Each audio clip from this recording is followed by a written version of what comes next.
Chapter 1. Our heroine's adventures begin.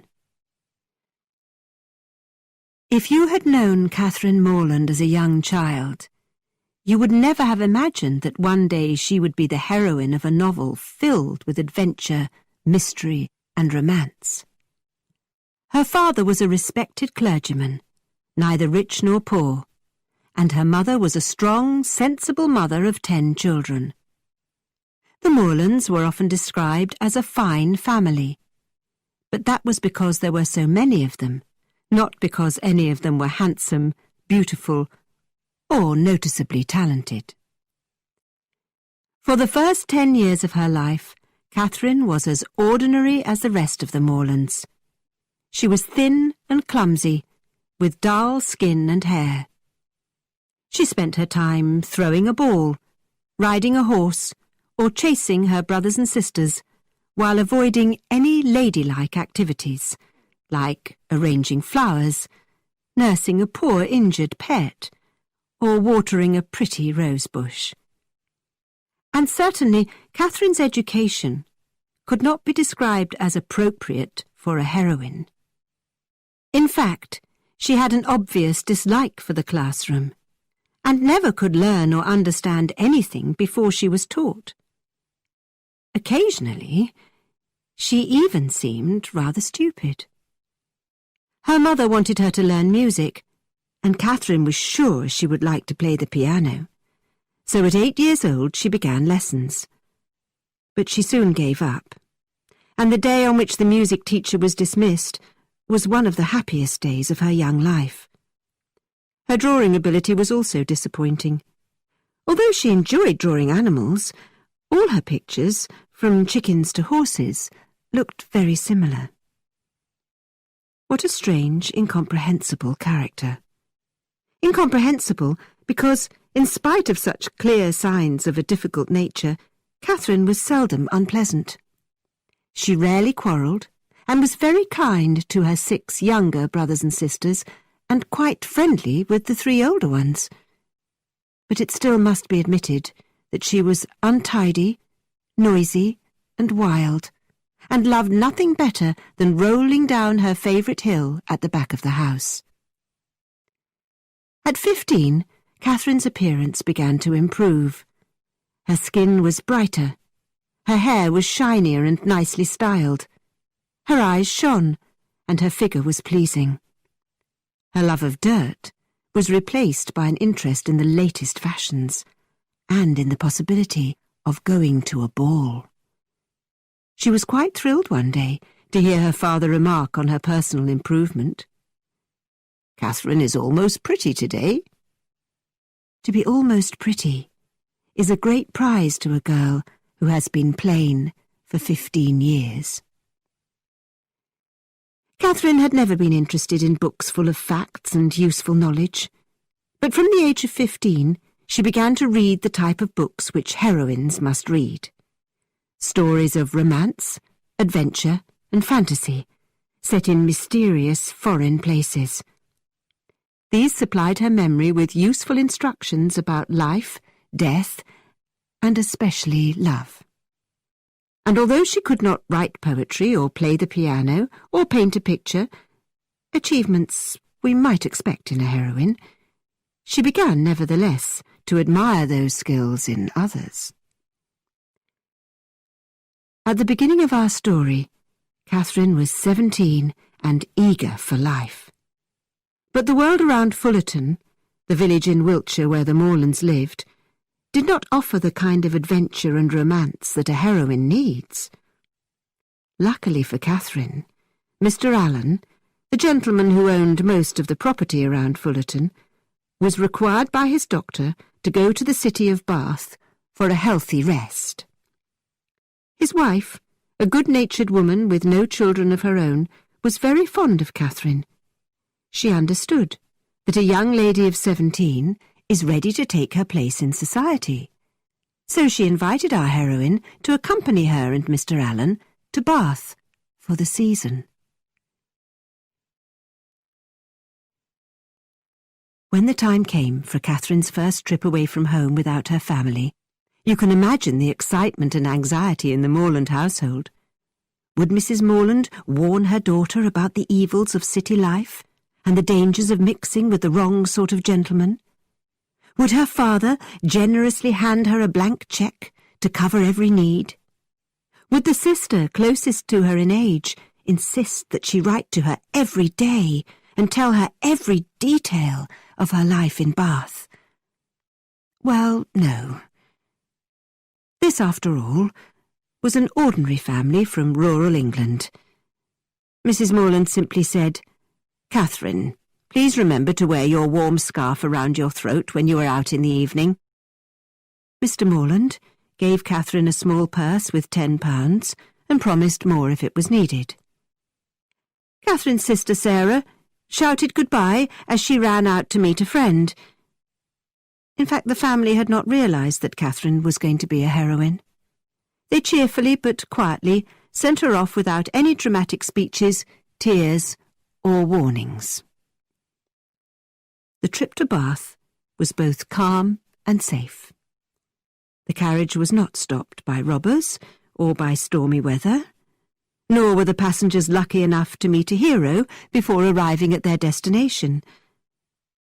But when they arrived in Bath, Catherine felt happy immediately.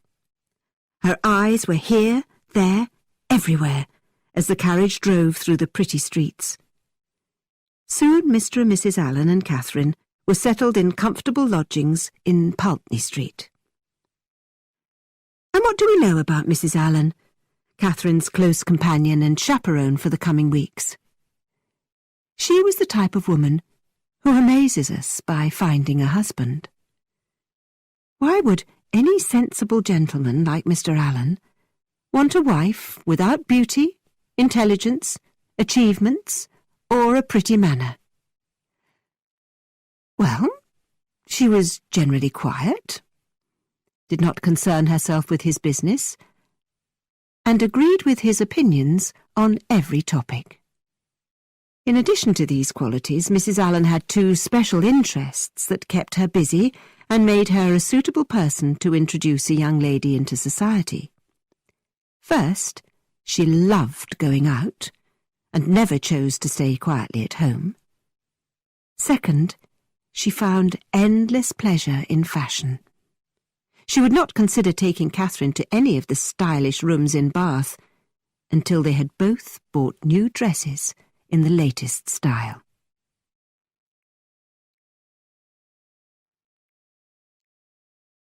When they were ready to attend their first ball, Mrs. Allen declared that Catherine looked exactly as she should. Such admiration was always very welcome when it came, but Catherine did not depend on it. Nevertheless, on this evening, it made her confident enough to face any crowd of strangers. When they entered the ballroom, Mr. Allen escaped to a side room to play cards with a group of husbands. Meanwhile, the two ladies looked around a very full ballroom, and, with Catherine holding her chaperone's arm rather desperately, they struggled through the crowd. They finally found a place on a balcony at the top of the long room with a good view of the company below them. It was a splendid sight, and Catherine began, for the first time that evening, to feel that she was really at a ball. She hoped to dance, but did not know anyone in the room, and Mrs. Allen did not see anyone she knew either. "Surely I should see a familiar face soon. I wish I could find a partner for you," remarked Mrs. Allen. Catherine had no time to worry about dancing, because before long everyone began to move towards the tea tables. But Catherine and Mrs. Allen were at a distinct disadvantage, without a party of friends to join, or a polite gentleman to assist them. After being pushed and squeezed by the crowd, they finally found two empty places at the end of a long table, where a large group was already seated. The two ladies were ignored, and left with no one to speak to except one another. "Well, I am very pleased that I have not damaged my new dress in this terrible crowd, I assure you. It would have been shocking to have it torn, wouldn't it?" said Mrs. Allen. "I must say that I've not seen one dress in the whole room that I prefer to mine." "It is very uncomfortable with no friends here, don't you think?" whispered Catherine. "What shall we do? The gentlemen and ladies at this table do not look happy with us here. We seem to be forcing ourselves into their party." "Yes, it is very disagreeable," said Mrs. Allen.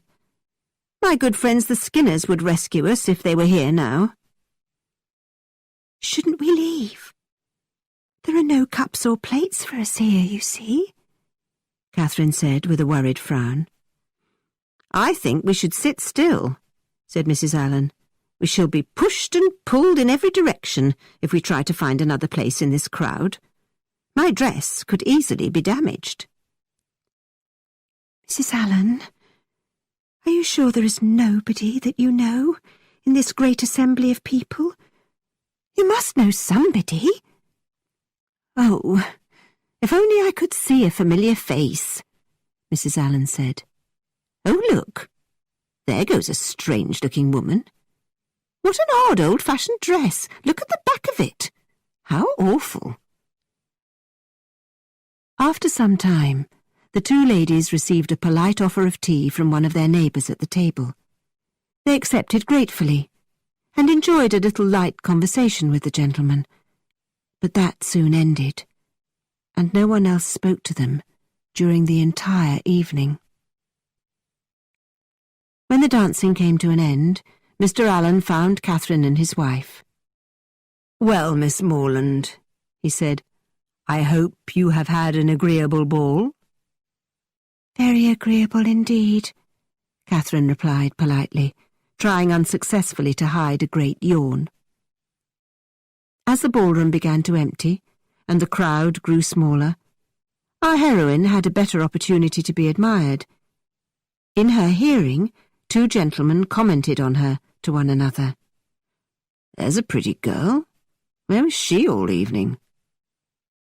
Such words had a strong effect. Catherine immediately thought that the evening had been very pleasant. Perhaps an experienced heroine would expect more, but Catherine left the ball perfectly satisfied with her share of public attention.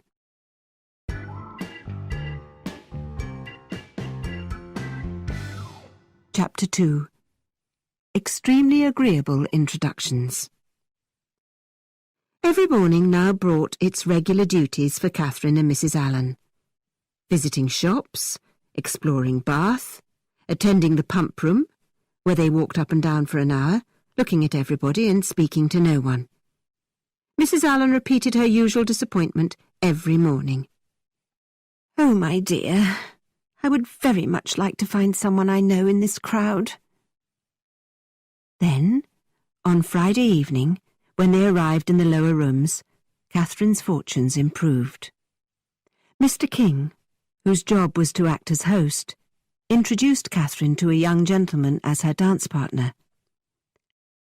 Mr. Henry Tilney was about 25 years old, rather tall, with a pleasing, if not quite handsome, face, and in general an intelligent and energetic manner. He spoke politely, and Catherine felt lucky to have him as a partner. When the two young people retired to the tea table, Catherine discovered that Mr. Tilney was very entertaining company.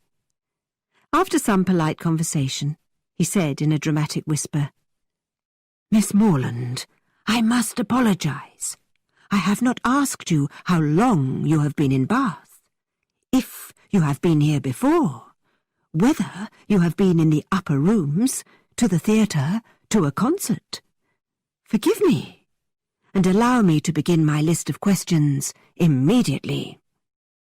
Then Mr. Tilney, with a bow, and in an exaggerated, extremely polite voice, asked, "Have you been in Bath long, madam?" "About a week, sir," answered Catherine, trying not to laugh. "A week? Really?" replied Mr. Tilney with excessive surprise. "Why should you be so surprised, sir?" asked Catherine. She too was now speaking like an actor in the theatre.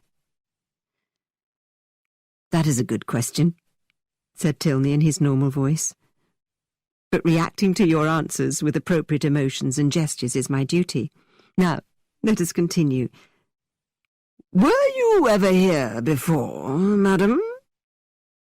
"Never, sir," replied Catherine, enjoying the game. "How interesting!" cried Mr. Tilney, continuing with his actor's voice. "Have you been to the upper rooms, the theatre, the concert hall? And are you totally pleased with Bath?" Catherine smiled at her companion and said, "Yes, I have been everywhere, and I like the city very much." She turned her head away, not knowing whether she should laugh or not. "Miss Morland, will you be writing unkind things about me in your journal? I predict you will say, 'Friday, went to the lower rooms and had to dance with a silly man who bothered me with his strange conversation delivered in a funny voice.'" "I would never say such a thing," objected Catherine. "May I tell you what you ought to say?" asked Mr. Tilney. "Please, sir." "I danced with a very agreeable young man. We enjoyed a great deal of pleasant conversation, and he seemed a most extraordinary and intelligent person. I hope I get to know him better.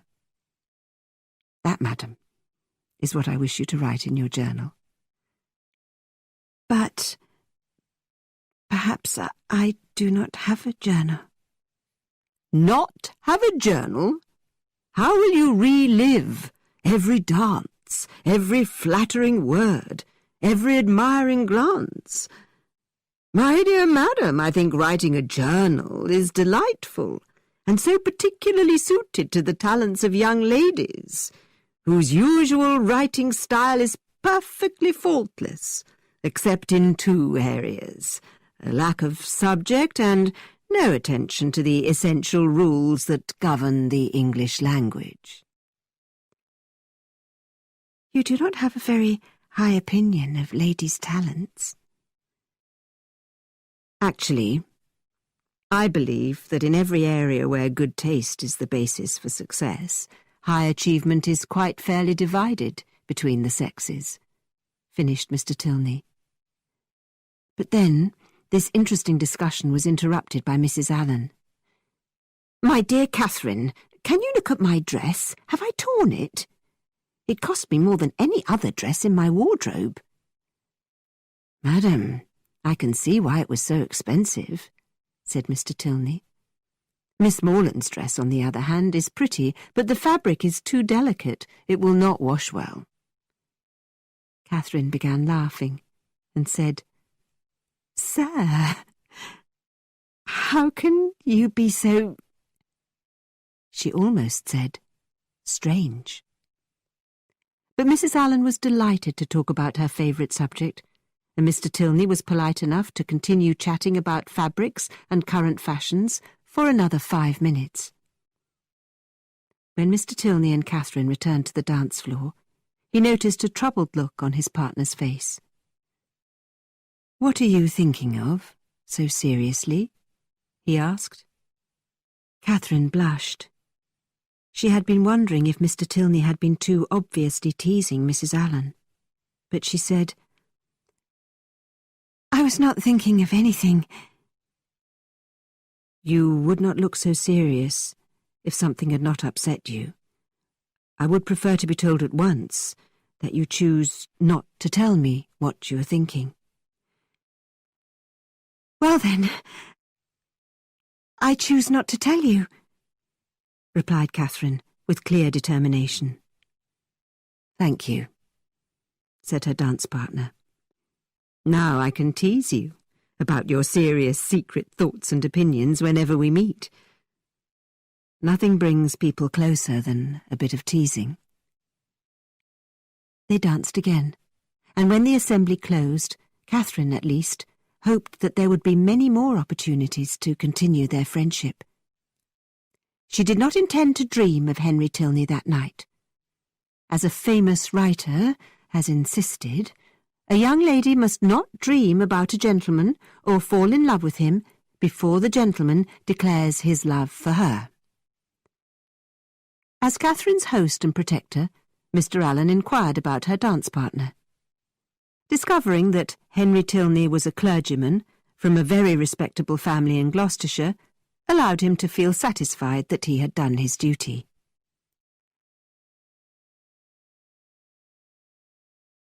With more than usual eagerness, Catherine hurried to the pump room the next day.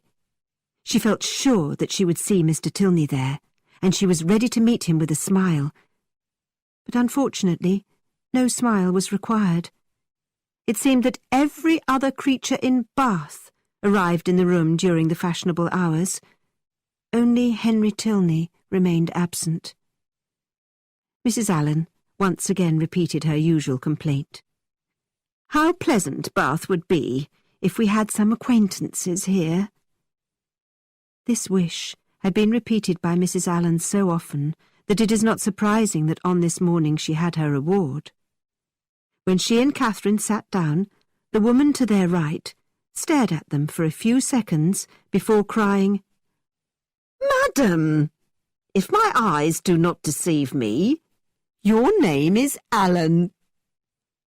Looking closely at the woman next to her, Mrs. Allen cried in delight, "Mrs. Thorpe, my old school friend.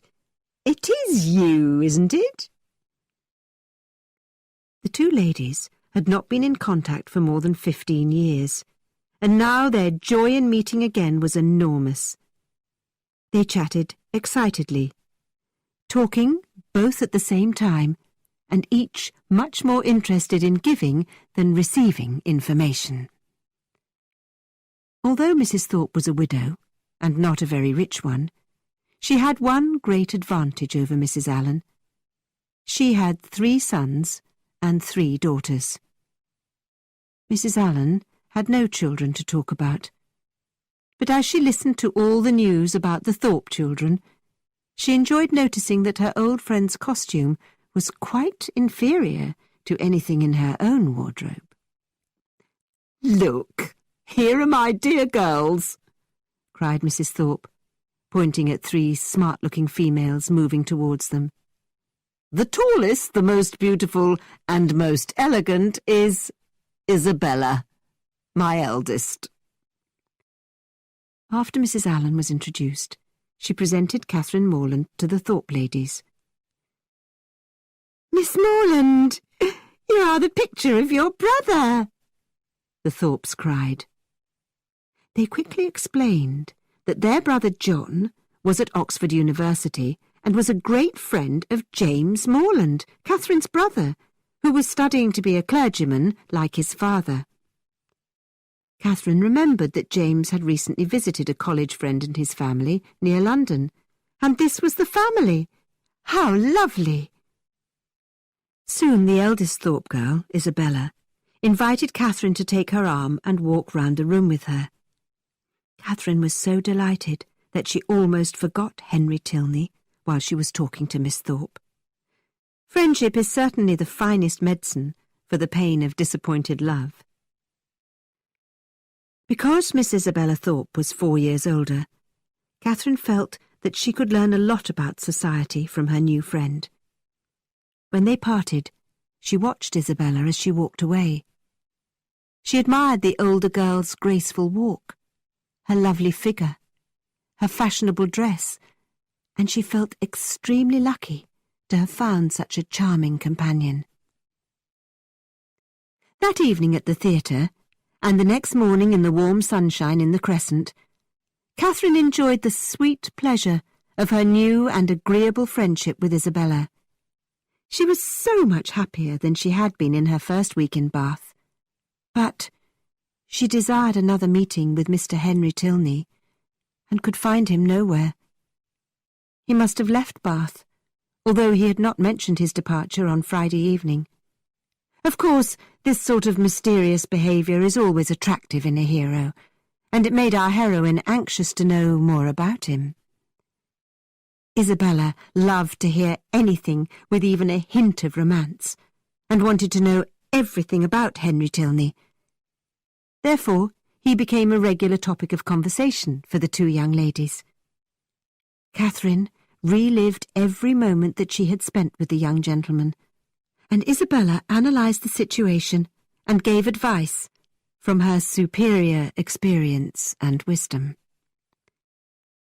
"He must be a charming young man, and I am sure he found you equally charming.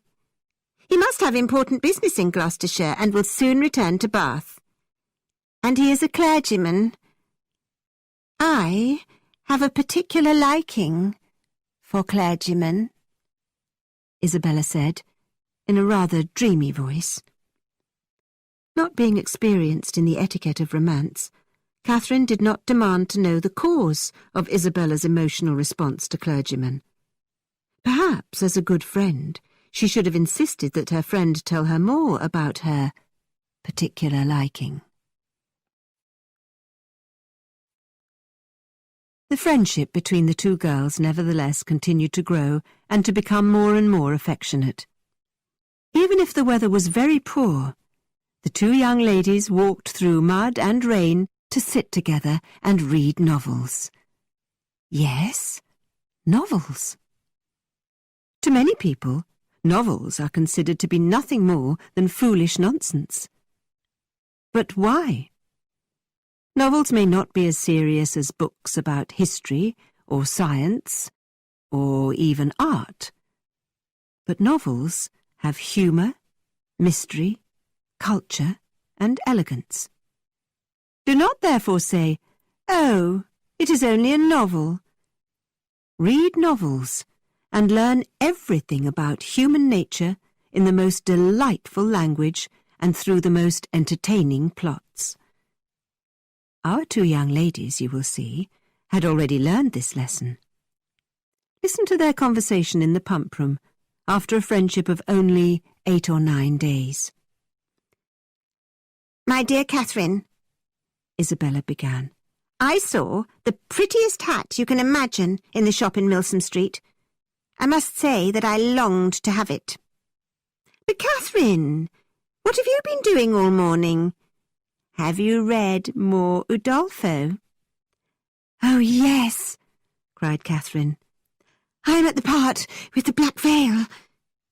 "You are desperate to know what is behind the veil, aren't you?" "Do not tell me. I know it must be Laurentina's bones. Oh, I love Udolpho. I assure you that only a meeting with you could persuade me to come away from it." "How charming of you. When you finish Udolpho, I have a list of 10 or 12 other Gothic novels that I am certain you will love," Isabella said. "But are they all frightening, and full of dark secrets and mysterious accidents?" hoped Catherine. "Of course," Isabella assured her. "My friend Miss Andrews has recommended them to me. Miss Andrews is as beautiful as an angel, and I often scold men terribly for not admiring her." "Scold them? Do you really scold them for not admiring her?" asked Catherine, who was quite shocked by Isabella. "Yes. In fact, I told Captain Hunt at a ball this winter that even if he teased me all evening, I would not dance with him unless he admitted that Miss Andrews was beautiful. I am determined to show men that we ladies are capable of real friendship. For example, if I heard anybody say anything negative about you, I would quickly lose my temper. Of course, that will not happen, because you will always be a great favourite with the men." "How can you say that?" Catherine cried, blushing bright red. "Dear Catherine, Miss Andrews is really quite dull compared to you." I saw a young man watching you yesterday, and I am sure he is in love with you. Don't look embarrassed. I understand perfectly that your heart is attached to another man who shall remain nameless. But I may never see Mr. Tilney again, said Catherine rather desperately. Don't say that I've lost my heart to him. I will not think about him. Instead, I shall worry about the black veil. Well, my dear, we will change the subject. Have you decided what you will wear tonight? I am determined to dress exactly like you. The men take notice of that sometimes, you know. Does it mean anything? Asked Catherine innocently. Mean anything? I make it a rule to ignore what men notice or what they say. They are often very bold if you do not treat them with spirit and make them keep their distance. Are they bold? Men always behave very politely to me, said Catherine, feeling quite confused. Oh, men think they are so important. But listen, I have meant to ask you something. Do you prefer men with dark or fair hair? I have not really thought about it, answered Catherine. But perhaps neither. Something between the two. A medium brown. That sounds like your description of Mr. Tilney's hair. And he has dark brown eyes, if I remember correctly. I actually prefer fair hair and blue eyes better than any other, but do not reveal my preference if you know anyone like that. Why would I do that? Catherine asked, feeling more confused than ever. Catherine, let us drop the subject for now. Let us move to the other end of the room. I believe there are 2 bold young men near us who have been staring at me for more than half an hour. The young ladies walked to the book at the front of the room. Watch those 2 young men, dear Catherine. I hope they're not following us. I refuse to take any notice of them. There's nothing to worry about, dear Isabella, Catherine assured her friend. They have left the pump room. Which way did they go? Asked Isabella in a rush. One was very good-looking. They went towards the church. Well, I'm very glad that I've got rid of them, insisted Isabella. Now, please accompany me to the hat shop. That would be lovely, agreed Catherine, but we may see those 2 young men if we go in that direction. I will not take any notice of them. If I did, it would spoil them and make them believe they were important. Catherine did not know how to argue against this logic, so she and her friend walked as quickly as possible towards the hat shop, following in the steps of the 2 young men.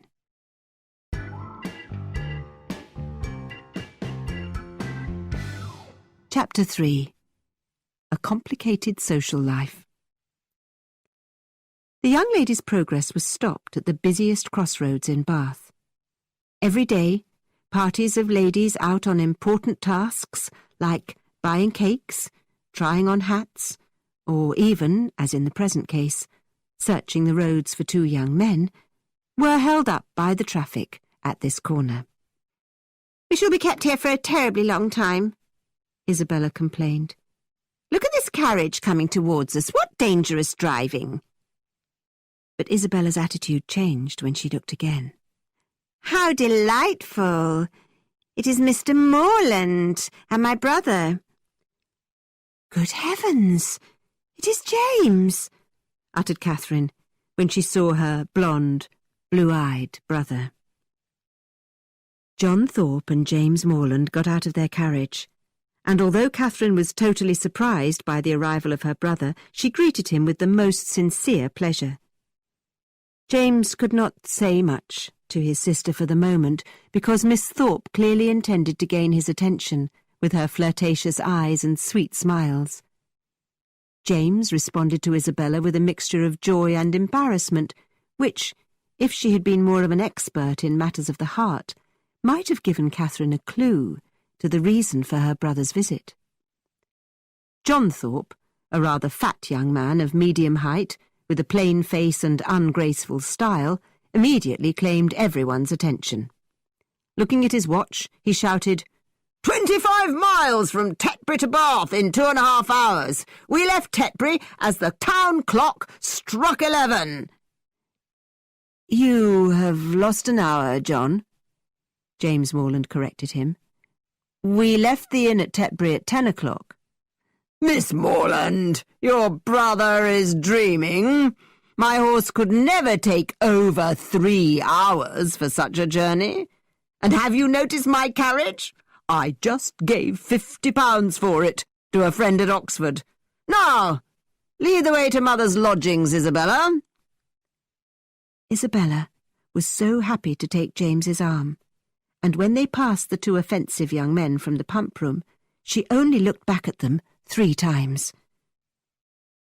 Mr. Thorpe accompanied Catherine, and no sooner had they begun their walk than he started to talk about his superior carriage again. Do you like an open carriage, Miss Morland? Very much, but I have few opportunities of being in one. I shall drive you to Lansdowne Hill tomorrow, and I shall take you out in my carriage every day that I am in Bath. Catherine was not sure if this was an appropriate arrangement, but she said, Thank you, but won't your horse need a rest? Never! That horse has only covered 25 miles today. Too much rest ruins a good horse. I am an expert on horses, and tomorrow you and I will drive to Lansdowne, Miss Morland. Isabella was listening to her brother, and turned and said, And what about me? Isabella, I did not come to Bath to drive my sisters around, especially not those 2 ugly younger ones. Anyway, Morland must take care of you. And turning towards Catherine, he said, Miss Morland, let us be dance partners this evening. It's always good to get these annoying arrangements out of the way. After getting her agreement, Mr. Thorpe seemed to give up chatting with Catherine. Instead, he made comments to her about the appearance of every woman they passed. Some, he said, were pretty, some fat, some old, some almost handsome. Although Catherine was very inexperienced, she doubted if Mr. Thorpe was behaving very politely, so she tried to change the direction of his comments. Have you ever read Udolpho, Mr. Thorpe? Lord, no. There's not been a good novel since Tom Jones. You might like Udolpho. It is so interesting, said Catherine. No, if I read any, it will be one of Mrs. Radcliffe's. She knows something about real life, said Mr. Thorpe confidently. Catherine did not want to embarrass Mr. Thorpe, but she had to say, Udolpho was written by Mrs. Radcliffe. Was it? Oh, yes, Mr. Thorpe replied. I was thinking of that other stupid book by that woman who married a foreigner. Keep away from anything she has written. Once again, Catherine felt that she had misunderstood the reasoning behind someone's opinions.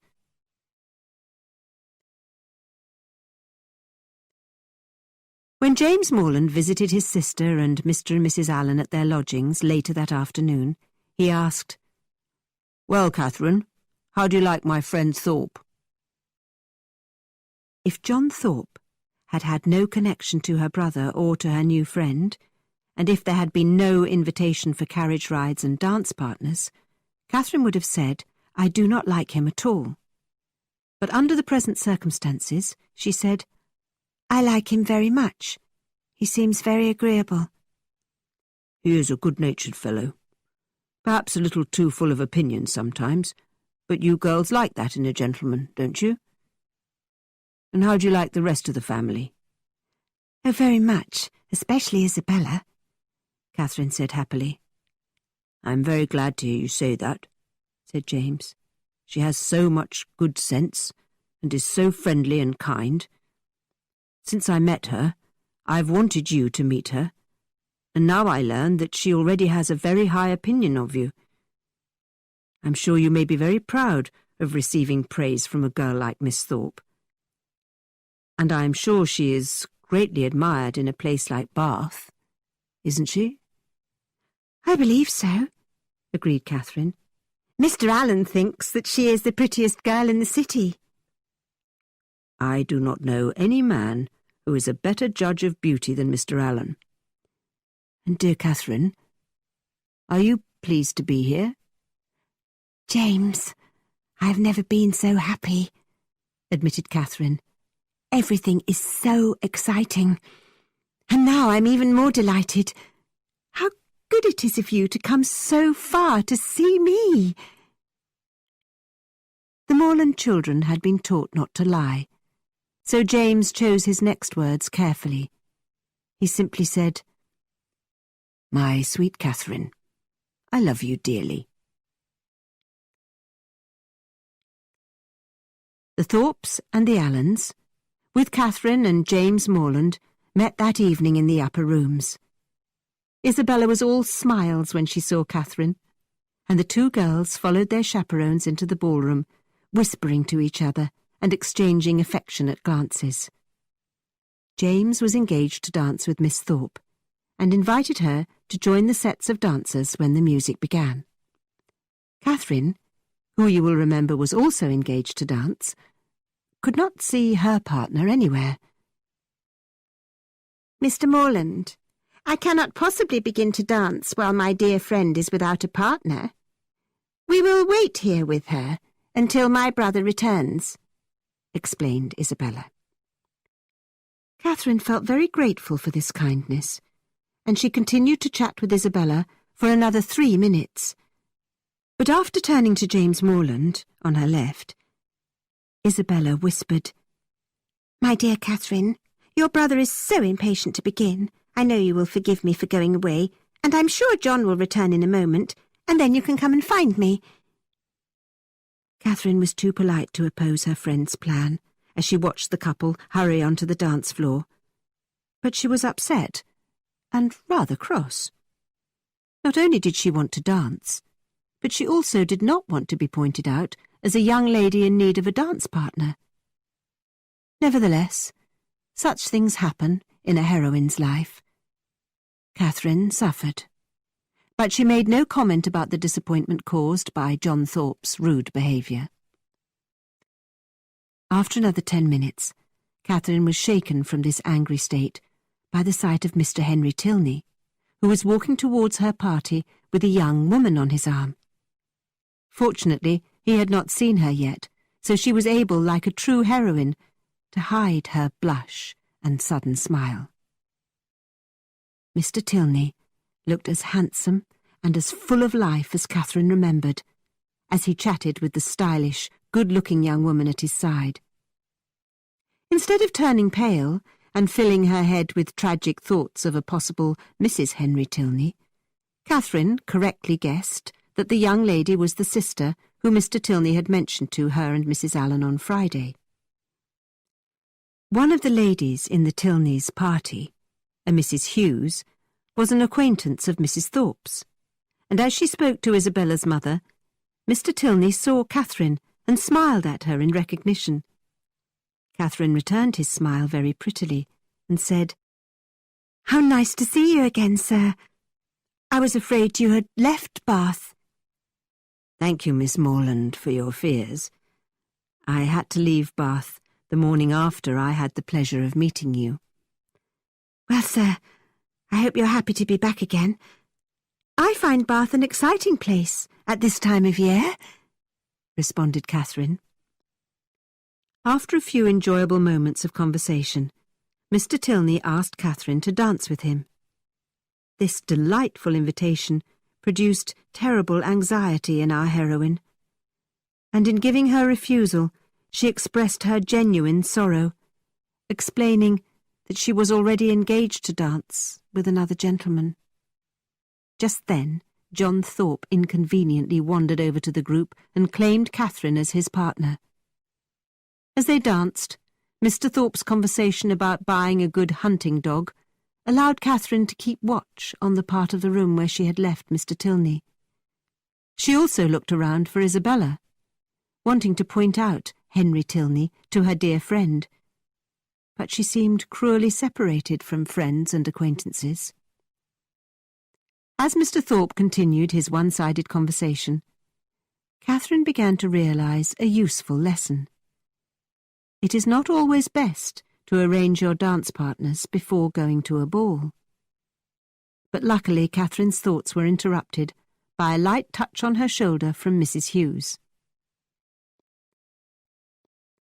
"I beg your pardon, Miss Morland," Mrs. Hughes began. "Would you allow Miss Tilney and her partner to join your set?" Catherine could not have been more pleased. She now had the opportunity to chat with Henry's sister, and she welcomed the young lady very warmly and politely. Miss Tilney was attractive in every way.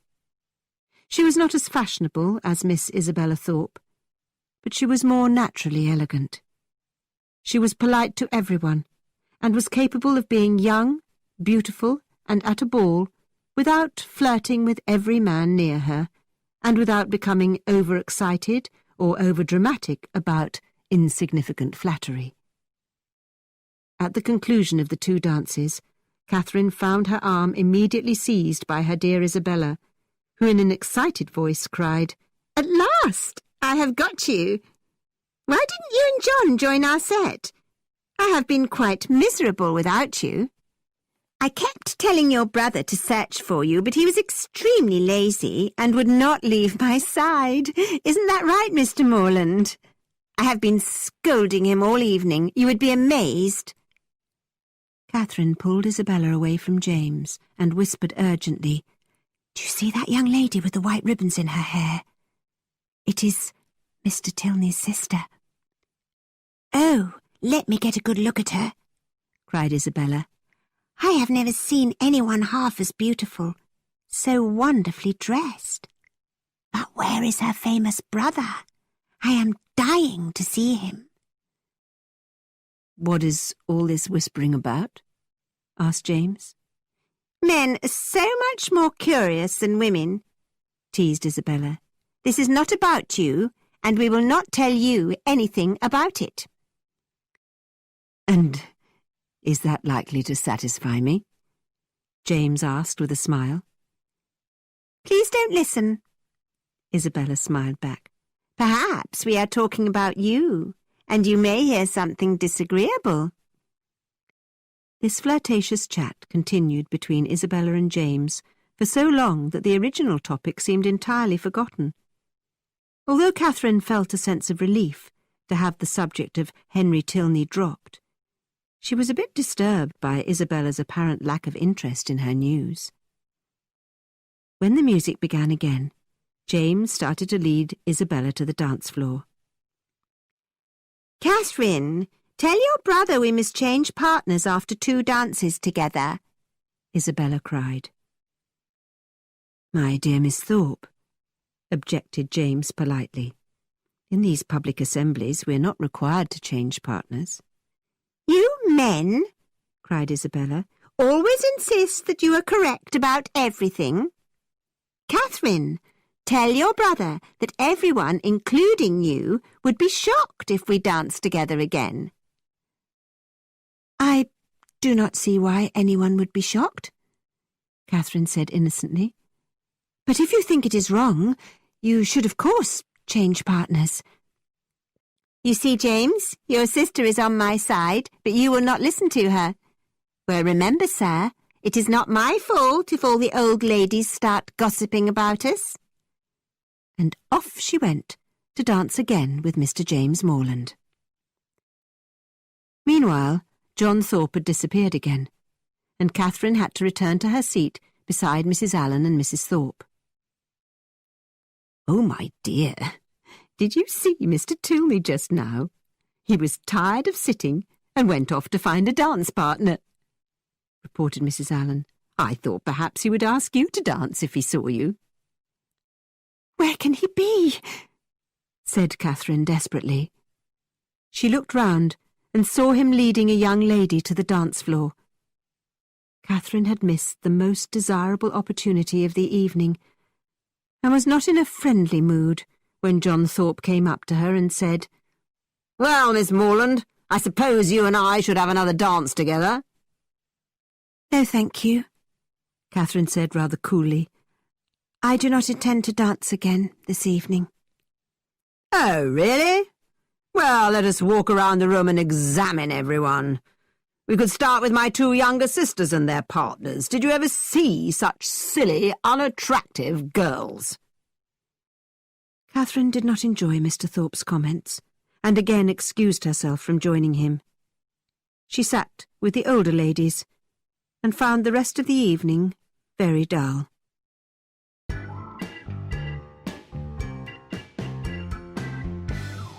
Chapter 4. A shift in our heroine's affections. Catherine's reaction to her disappointing evening in the upper rooms was to go to bed and sleep for 9 uninterrupted hours. She awoke the next morning perfectly rested, in excellent spirits, and with fresh hopes and schemes. She wanted to get to know Miss Tilney better, and with that in mind, she planned to go in the early afternoon to the pump room, where any new arrival in Bath was likely to be. And so, our heroine happily sat with Mrs. Allen that morning, reading her book and smiling at her companion's comments about everything that crossed her mind, from a stain on the carpet to the noise of a carriage in the street. Then, at about 12:30, an extremely loud knock on the door made both ladies look up suddenly. Before the servant could announce him, Mr. John Thorpe came running up the stairs and into Mrs. Allen's sitting-room. "Well, Miss Morland, here we are. Isabella and your brother are waiting outside in their carriage and are in a great hurry to get going. Good morning, Mrs. Allen. A terribly good ball last night, wasn't it? Have you seen my fine carriage outside? Far superior to the rented carriage Morland is driving." "Mr. Thorpe, what is happening?" asked Catherine. "Miss Morland, what a silly girl you are. You agreed to go for a drive this morning. We are all going up Claverton Hill."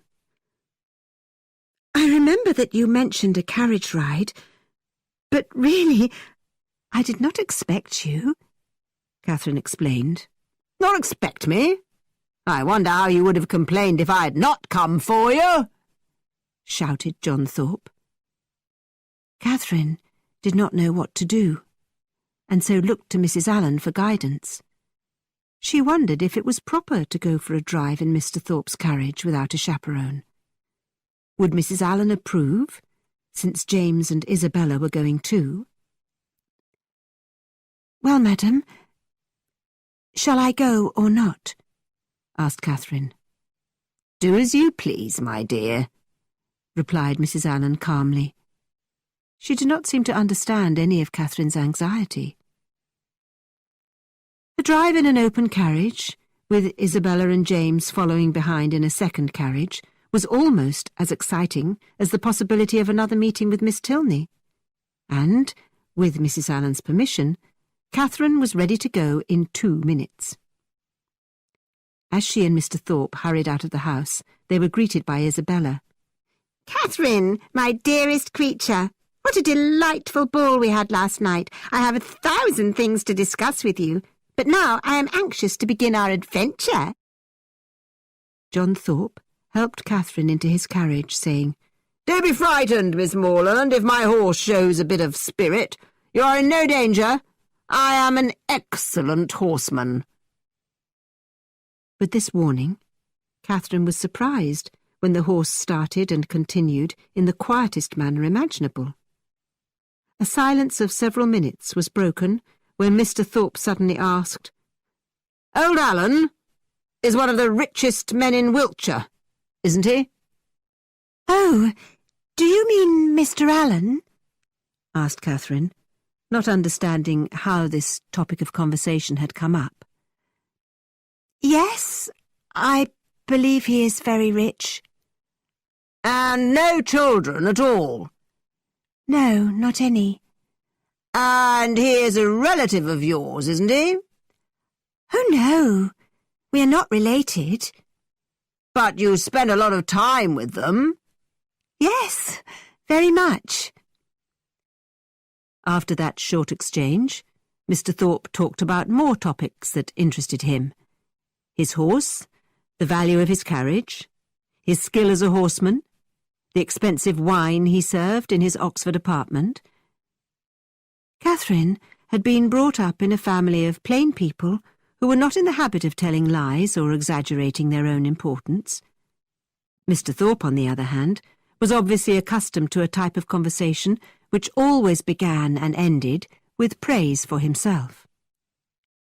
Catherine had little idea of how such young men ought to behave, but she could not rid herself of the conviction that Mr. Thorpe was not an agreeable person.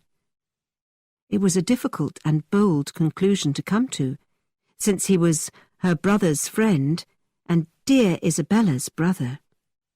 But in spite of this, when she was in John Thorpe's company, Catherine was quickly bored and felt exhausted by his lack of interest in anything but himself.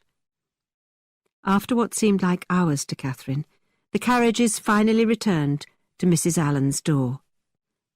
"Past 3:00, cried Isabella. "It is impossible. I cannot believe my watch. No 2.5 hours have ever gone by so rapidly and so nicely. Don't you agree, dear Catherine?" Our heroine could not tell a lie, even to please Isabella. But she was spared the need to disagree with her friend, because Isabella did not wait for her answer. "I have 1,000 things to talk to you about, but now I have to go home," complained Isabella. And with the gestures of a tragic actress mixed with her satisfied smile and laughing eyes, Isabella called goodbye to Catherine and left her. Catherine found Mrs. Allen in her sitting-room. "Well, my dear, I hope your afternoon was as pleasant as mine," began Mrs. Allen. "I went to the pump room as soon as you were gone and met Mrs. Thorpe there. Then we met Mrs. Hughes and Mr. Tilney and his sister in the Crescent. They are very agreeable people, and Miss Tilney was wearing a particularly pretty dress. Very expensive, I imagine. Of course, the family is very wealthy, according to Mrs. Hughes." "Did you learn anything else about the Tilneys?" "Quite a lot. They are a very good, very rich family. The mother, Mrs. Tilney, was Miss Drummond before her marriage and was at school with Mrs. Hughes. She brought a large fortune to her marriage to General Tilney." "And are General and Mrs. Tilney in Bath?" asked Catherine, hungry for more information. "Let me think," said Mrs. Allen. "I believe Mrs. Tilney is dead, because Mrs. Hughes told me there was a beautiful set of pearls that Mr. Drummond gave his daughter on her wedding day, and that Miss Tilney has them now. They were given to her when her mother died. I think that is what Mrs. Hughes said." "And is Mr. Tilney, my dance partner, the only son?" "I am not sure about that, my dear. I think he is. But anyway, he is a very fine young man, according to Mrs. Hughes, and he has a good future ahead of him." Catherine deeply regretted having missed such a meeting with both brother and sister, especially since it had been replaced by a rather unpleasant drive with a rather disagreeable companion. That evening, the Allens, Thorpes and Morlands met at the theatre, and finally Isabella had an opportunity to communicate with Catherine about the thousands of things she had been wishing to discuss with her dear friend. "Now, Mr. Morland," Isabella began, turning to James Morland on her left, "I shall not speak another word to you all the rest of the evening, so do not expect it." Then turning to Catherine on her right, she continued, "My sweetest Catherine, how lovely you look. You are sure to attract every man in Bath. My brother is already in love with you, And Mr. Tilney must have returned to Bath just to see you. Look around and tell me if he is here. I assure you that I can hardly breathe until I have a look at him." "I'm sorry," said Catherine. "I cannot see him anywhere." "How horrible! Am I never to make his acquaintance? Do you like my dress? I think it suits me. Don't you? Do you know that I am becoming quite sick of Bath? Your brother and I were discussing it this morning. It is enjoyable to be here for a few weeks, but we both prefer the country. I imagine that you have some clever comment to make about the ridiculous fact that James and I can find nothing to disagree about." "No, it does not sound ridiculous to me." "Oh, you would probably like to say that we seem made for each other, or some such nonsense of that kind." "No, you misjudge me, Isabella. I would never make such an improper remark," protested Catherine. Isabella smiled and gave Catherine a look which seemed very significant. Then she turned to her left and talked to James for the rest of the evening. The next afternoon, Catherine had a similar experience in the pump room when she joined her brother James and Isabella Thorpe for a walk around the room. Catherine soon realised that she had no part in either her friend's or her brother's conversation. The two of them constantly laughed and teased each other, or playfully argued about some insignificant topic. They often asked for Catherine's opinion, but they never seemed to hear anything she tried to add to the discussion. Thankfully, Catherine was rescued from this situation when she saw Mrs. Hughes and Miss Tilney enter the pump room. Miss Tilney greeted her very warmly, and she and Catherine enjoyed a pleasant conversation marked by a simple, honest style on both sides. "Your brother dances very well," Catherine said innocently, "and he is so interesting to talk to." This surprisingly direct statement amused Miss Tilney. "Henry?" she replied with a smile. "Yes, we have often said that he dances very well. And he loves conversation." "He must have thought it very odd the other evening when he invited me to dance and I refused. But I really had been engaged the whole day to dance with Mr. Thorpe." Miss Tilney smiled and remained silent. "I was so surprised to see Mr. Tilney. I thought he might have left Bath for good." "No. When you first met him, Henry was here for a few days to find lodgings for us," Miss Tilney explained. "Oh, I see now. I think the young lady he danced with on Monday was very glad to have such a good partner. Did you think she was very pretty?" asked Catherine. "Not very," answered Miss Tilney, who was enjoying her companion's questions. "I suppose your brother never comes to the pump room?" "He does sometimes, but this morning he has gone riding with our father." When the two ladies parted, Catherine was not conscious of having revealed anything about herself, but Miss Tilney was certain that she had discovered something important about her new acquaintance's feelings. There was a ball the next evening, and Catherine dressed carefully, hoping that she would meet Miss Tilney and her brother there. But before the Tilneys arrived, Catherine had to work hard at avoiding the attentions of Mr. John Thorpe. She hid herself from his view as much as possible, and when he spoke to her, she pretended not to hear him. When the dancing began, Isabella whispered, "Don't be shocked, my dear Catherine, but I am going to dance with your brother again. I hope you and John will join us when he returns." Catherine started to say something to her friend, but Isabella hurried to the dance floor. Catherine could see John Thorpe approaching, and she worried that all was lost. She might have to dance with him again. But what luck! Mr. Tilney appeared and immediately asked her to dance. Not only had she had a lucky escape from John Thorpe, but it seemed that Mr. Tilney had sought her out on purpose. They joined a set and took their positions for the dance. However, Catherine's happiness was disturbed by the arrival of John Thorpe behind her.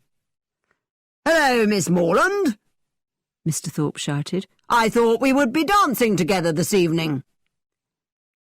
"Mr. Thorpe, you did not ask me to dance," replied Catherine.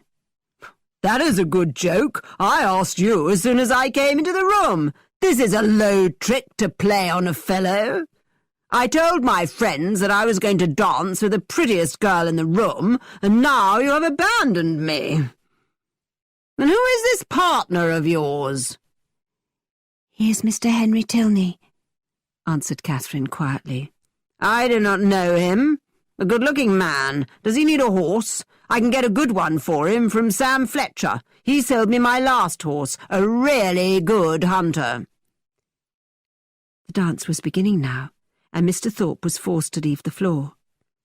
When Mr. Tilney came close to Catherine, he said, "I was getting very impatient with that gentleman, taking your attention from me.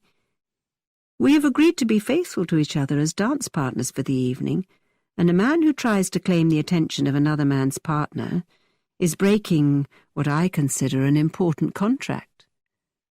Neither person should look around and wonder about the advantages of having a different partner. Don't you agree?" "Yes, of course I agree," answered Catherine enthusiastically. "May I come to the conclusion, then, that if the gentleman who spoke to you just now were to return, or if any other gentleman wanted to talk to you, you would excuse yourself and concentrate your attention on me, your partner?" "Well, it would be honest to say that I do not want to talk to any other gentleman this evening," Catherine said prettily. "I am very satisfied with that guarantee, and I shall continue with courage. Do you find Bath as agreeable as when I had the honour of asking that question before?" "Yes, quite. Even more so than before." "More so? Be careful.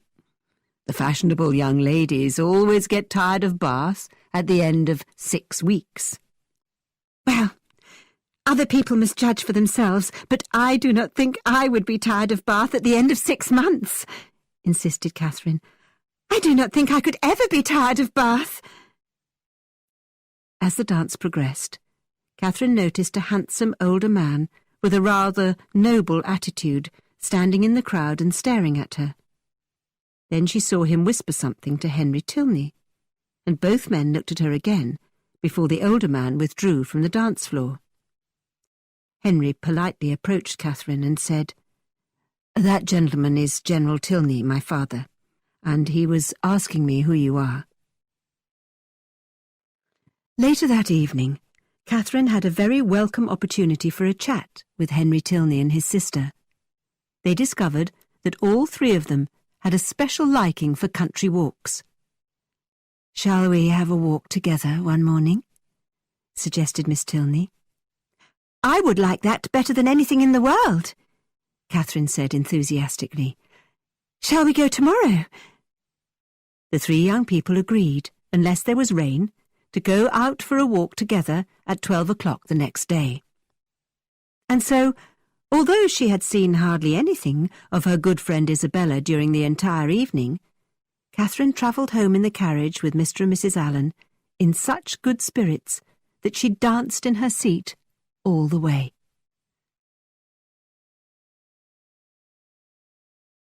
At breakfast the next morning, Catherine looked out at a disappointing sky full of clouds.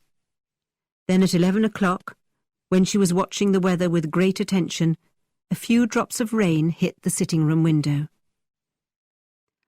"Oh, Mrs. Allen, do you think the rain will stop before midday?" "Perhaps it may, my dear," answered Mrs. Allen, "but then the streets will be very dirty and muddy." "I do not mind dirt and mud. I would still be happy to go for a walk."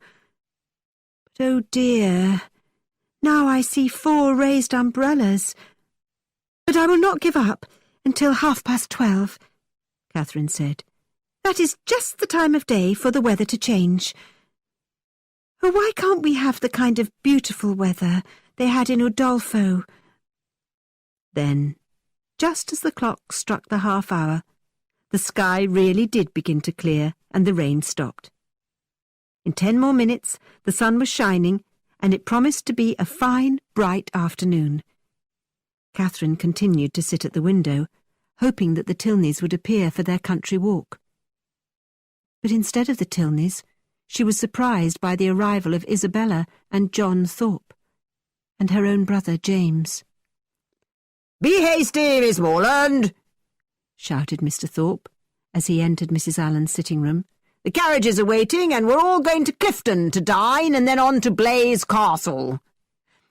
Thank you, but I cannot go. I am waiting for my friends, Mr. and Miss Tilney. I am engaged to go for a walk in the country with them. They promised to come at 12, but it rained. Now, with this fine weather, I expect them here soon. "No, they will not be coming," insisted Mr. Thorpe. "I saw them in a carriage and heard them say that they were going as far as Wick's Rocks. Anyway, it is much too dirty for a country walk." Oh, that is disappointing, said Catherine. But what about this castle? Is it really old? Is it like the castle in Udolpho? "It is almost exactly the same," said Mr. Thorpe. Then, shall I go, Mrs. Allen? What do you think? Catherine asked. "Well, my dear, I suppose you should go," said Mrs. Allen. And in 2 minutes, the 4 young people had begun their journey. Catherine felt upset that she had not heard anything from the Tilneys, but she had to admit that she was excited about seeing a real castle. The carriages went down Pulteney Street and through Laura Place, and John Thorpe once again talked about his horse and his skills as a driver. Then, near Argyle Street, Mr. Thorpe said, "Who is that girl on the pavement who is staring at you as we passed her?" Catherine looked back and saw Miss Tilney walking along the pavement, holding her brother's arm, and both of them were looking directly at her. "Stop, stop, Mr. Thorpe!" Catherine cried impatiently. "It is Miss Tilney and her brother. How could you tell me that they had gone out of town? Stop, stop! I must speak to them." But John Thorpe did not stop. In fact, he laughed and encouraged his horse to go faster, and in another minute the Tilneys were out of sight. Now the carriage was moving so quickly that Catherine could not possibly escape from it, and she felt extremely angry. "Why did you lie to me, Mr. Thorpe? And why didn't you stop when I asked you to? They must think that I am very rude." Their drive, even after they had stopped talking about the Tilneys, was not very agreeable. Catherine obviously would have preferred a country walk with the Tilneys, but at least she had a real castle to look forward to. When they could see the town of Keynsham, James Morland shouted at Mr. Thorpe, and the 2 carriages came to a stop. "We had better go back, Thorpe," James began. "Isabella agrees. We left too late to visit Blaise Castle today." "It does not matter to me," said Mr. Thorpe, turning his carriage around for the drive back to Bath. As they started again, he said to Catherine, "Your brother is a fool not to have his own horse and carriage. If he had a good horse like mine, we could easily have reached the castle today." "But he could not afford to keep a horse and carriage," objected Catherine. "And why can't he afford it?" "He does not have money for those things," replied Catherine. "Well, I think it is a bad practice for people who are rolling in money to be too mean to have a good horse and carriage." Catherine did not understand what Mr. Thorpe was talking about, and she had become less and less willing to listen to anything he had to say.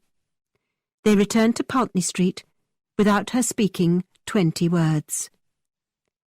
When she entered Mr. and Mrs. Allen's house, a servant told Catherine that a young lady and gentleman had called for her a few minutes after she had set off with Mr. Thorpe. Thinking about this upsetting news, our heroine walked slowly upstairs to her room, but was stopped by Mr. Allen. "Dear Catherine, I am glad your brother was sensible enough to bring you home in good time. It was a strange, wild scheme." That night, our heroine went to bed feeling confused and unhappy, unable to sleep, because she was busy reliving the terrible events of the day.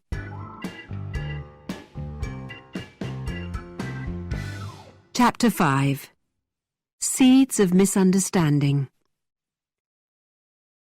"Mrs. Allen," said Catherine the next morning, "will there be any harm in my visiting Miss Tilney today? I will not be calm until I have explained everything that happened yesterday." With Mrs. Allen's permission and advice on which dress to wear, our heroine anxiously hurried to the Tilneys' lodgings in Milsom Street. The door was opened by a servant, who said he would check if Miss Tilney was at home. When he returned to Catherine, the servant said, "Miss Tilney has gone out." Something made Catherine think that Miss Tilney was in the house, but was too offended to see her. When she got to the bottom of the street, she looked back and saw Miss Tilney and General Tilney himself coming out of the house. Catherine's first reaction was to feel angry, but then she remembered how her own actions might have been misinterpreted, and was determined not to judge Miss Tilney unfairly. Catherine was in a rather thoughtful mood all day, but was persuaded to go to the theatre that night with the Allens and the Thorpes. The comedy, one that she had been looking forward to seeing, almost immediately lifted her mood. But at the beginning of the 5th act, Catherine saw Mr. Henry Tilney and his father join a group of people in the opposite box, and all her anxiety and distress returned. She lost interest in the play and watched Mr. Tilney. Finally, he looked towards her and bowed, but what a cold bow it was. He did not smile, and immediately turned his eyes back towards the stage. Catherine's heart raced, and she felt miserable and eager for an opportunity to explain herself to him. The play came to its conclusion, the curtain fell, and Catherine's wish came true. Henry Tilney came round to the Allens' box.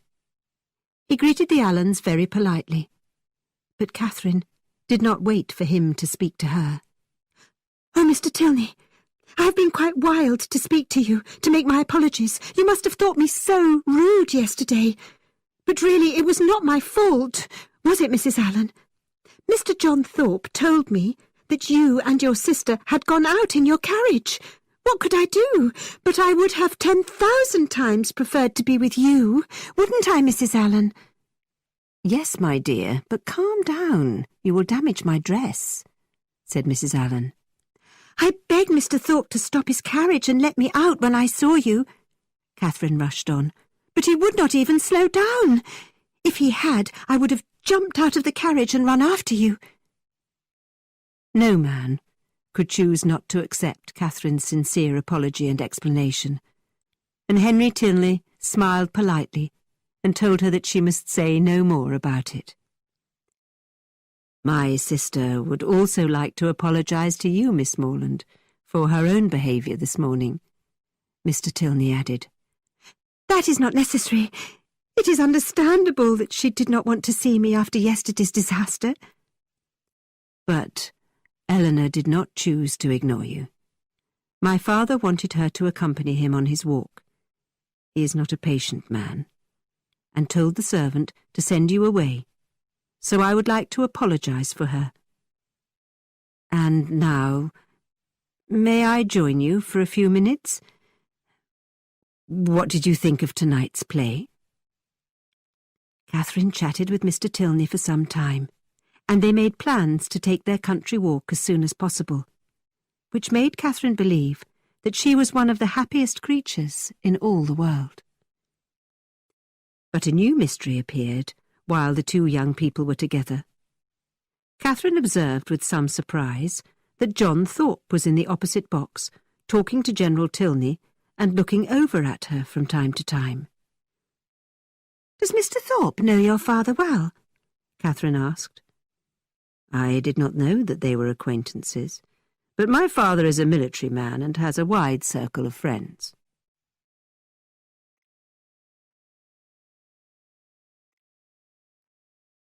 On Sunday afternoon in the Crescent, Catherine met Henry and Eleanor Tilney by chance, and they decided to go for their country walk the next morning.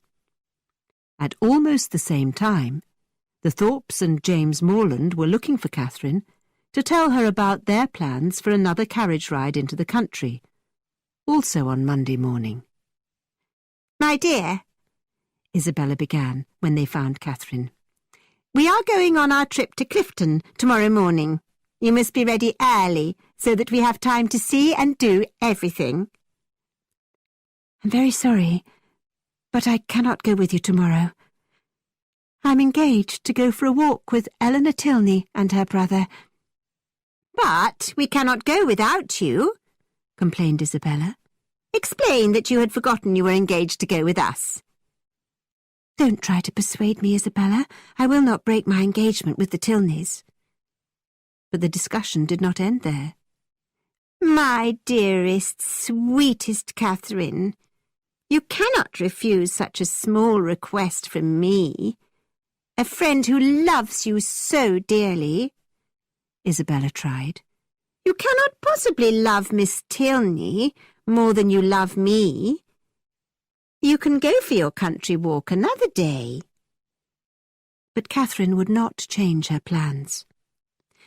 "Well, I cannot help feeling jealous when I see that you prefer strangers over me," answered Isabella, as she wiped away a tear from her cheek. It seemed to Catherine that Isabella was actually behaving quite selfishly, and not considering her feelings at all. "I am sorry, but I will not change my plans," Catherine insisted. "Very well, then. That is the end of our party tomorrow. If Catherine does not go, I cannot," said Isabella through her tears. "It would be very improper." "Why can't Mr. Thorpe invite one of his younger sisters?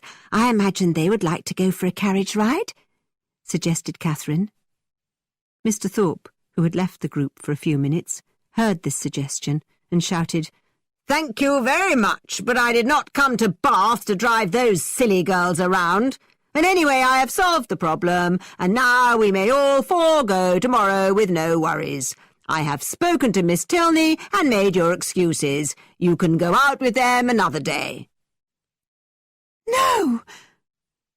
I cannot believe you would do such a thing!" cried Catherine. "I have done it. I told her you had sent me to say that having just remembered a prior engagement of going to Clifton with us tomorrow, you could not walk with her until Tuesday. She said Tuesday was convenient for her, so there is an end to our argument. That was a good idea of mine, wasn't it?" "No, it was not. I must run after Miss Tilney and explain everything. You had no business inventing a message from me and trying to trick me into doing what I thought was wrong." As Catherine rushed off to find Miss Tilney, her mind was greatly troubled. She did not like disappointing and displeasing her brother and Isabella, but she would not break a promise that had already been made, and she would not fail to keep an engagement with Miss Tilney and her brother for the second time. She saw the Tilneys and their father as they entered their lodgings, and hurried after them. "Miss Tilney!" Catherine shouted. "I told them that I could not go with them. I ran here to explain everything to you." Although Catherine's speech was not completely clear, the Tilneys understood her, and everyone was on friendly terms again. Eleanor introduced Catherine to General Tilney, who welcomed her into their house very politely, and invited her to join them for dinner one evening, if the Allens could spare her. After sitting with the three of them for a quarter of an hour, General Tilney accompanied Catherine to the street, and said goodbye in the most graceful, friendly manner. At Pulteney Street, Catherine wondered if she had been unkind to Isabella and James, and mentioned their plan to Mr. Allen. "Were you thinking of going with them?" asked Mr. Allen. "No, sir. I had just agreed to go for a walk with Miss Tilney, so I could not go with them, could I?" "No, certainly not. And I'm glad you would not consider it.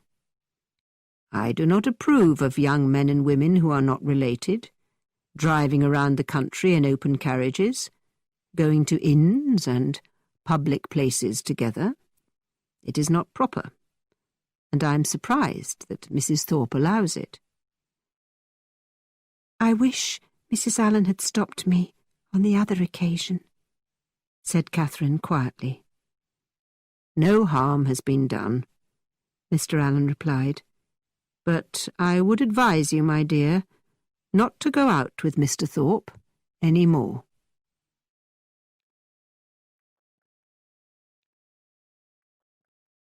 Monday dawned clear and bright, and Catherine was rewarded with a perfect walk in the country with the pleasantest companions, Eleanor and Henry Tilney. The conversation covered every imaginable topic, ranging from the novels of Mrs. Radcliffe, which all three were fans of, to an analysis of the current government. Catherine listened with great attention after the talk moved away from the Gothic novels that she loved so much. She was very impressed with how much both Eleanor and Henry knew about history, art, nature, and even politics. You may remember that she had never been a very willing student, and this fact actually made her very good company for such clever conversationalists as the Tilneys. Obvious admiration for a young man's superior knowledge is always a great advantage in an attractive young woman. The whole walk was delightful, and although it ended too soon for Catherine, she was very pleased by its conclusion. When they returned to Pulteney Street, Miss Tilney asked Mrs. Allen if they might invite Catherine to join them for dinner on the day after next. No difficulty was made on Mrs. Allen's side, and Catherine's only problem was to hide her excessive pleasure at receiving this kind invitation.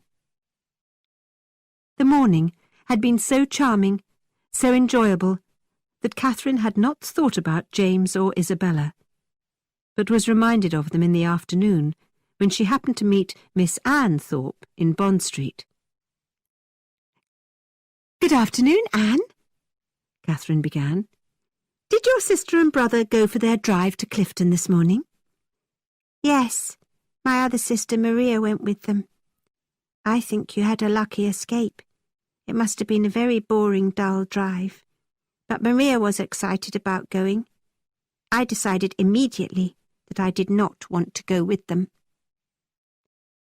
Catherine doubted that Anne wanted to be left behind, but she was happy to know that the trip had not been cancelled because of her refusal to join it. Before leaving, she asked, "And did Maria enjoy seeing Blaise Castle?" "Oh, they did not see any castles. They had lunch at the York Hotel in Clifton, and after a walk they had tea there too, before returning to Bath." The next morning, Catherine hurried to the Thorpes' lodgings, wanting to be certain that she was on good terms with Isabella again. But Isabella seemed to have forgotten that there had been any disagreement between them, as she rushed into the sitting-room to greet her dear friend. "Darling Catherine, from the beginning, you understood more about me than I understood about myself. You have seen through everything." Catherine could not reply, because she did not understand what Isabella was talking about. "My sweetest, my most precious friend," continued the older girl, "you can see that I am amazingly excited. Let us sit down and talk about what you have already guessed, you clever creature. Your brother is the most charming man on earth. I only wish that I deserved him. But what do you think your excellent father and mother will say when he speaks to them? Oh, I am so worried that they will not accept me for their dear son. Finally, Catherine began to understand what Isabella was talking about. Isabella, are you telling me that you and James are in love? And soon Catherine had heard the whole story. The young couple had spoken of their love for each other during yesterday's carriage ride. Now Catherine was thrilled to think that her dear friend Isabella would one day be her sister-in-law. Catherine, you will mean so much more to me than either Anne or Maria. I feel that I will be much more attached to the Morland family than to my own, Isabella insisted. This idea astonished Catherine, and she honestly thought it was inappropriate. But she was delighted to hear Isabella's story of how the engagement had happened. I remember the first time I met your dear brother, continued Isabella. With me, the first moment settles everything. When he visited us in London, I lost my heart to him immediately. I remember I was wearing my yellow silk dress, and when I came into the sitting room, I thought I had never seen anybody so handsome as dear James. Here, Catherine secretly thought about the power of love, because although she was very fond of her brother, she had never once thought that he was handsome. Catherine, your brother caused me many sleepless nights. I was sure he would fall in love with someone else. He is such a wonderful man. I knew you understood what was in my heart, especially when I told you that I had a particular liking for clergymen. I was sure that my secret would be safe with you. Once again, Catherine was surprised by what Isabella thought she knew. But she saw no reason to change her friend's mind about the situation. She learned that her brother was already on his way to Fullerton to ask for his parents' permission to become engaged to Miss Isabella Thorpe. Will they accept me, dear Catherine? My fortune is very small, and your brother could marry anyone he chose. Again, Catherine thought about the strength of love, and said, Isabella, you're too humble. The difference between your fortunes will not affect anything. Catherine, not everyone would have such a generous heart as yours. I just wish that the situations were reversed.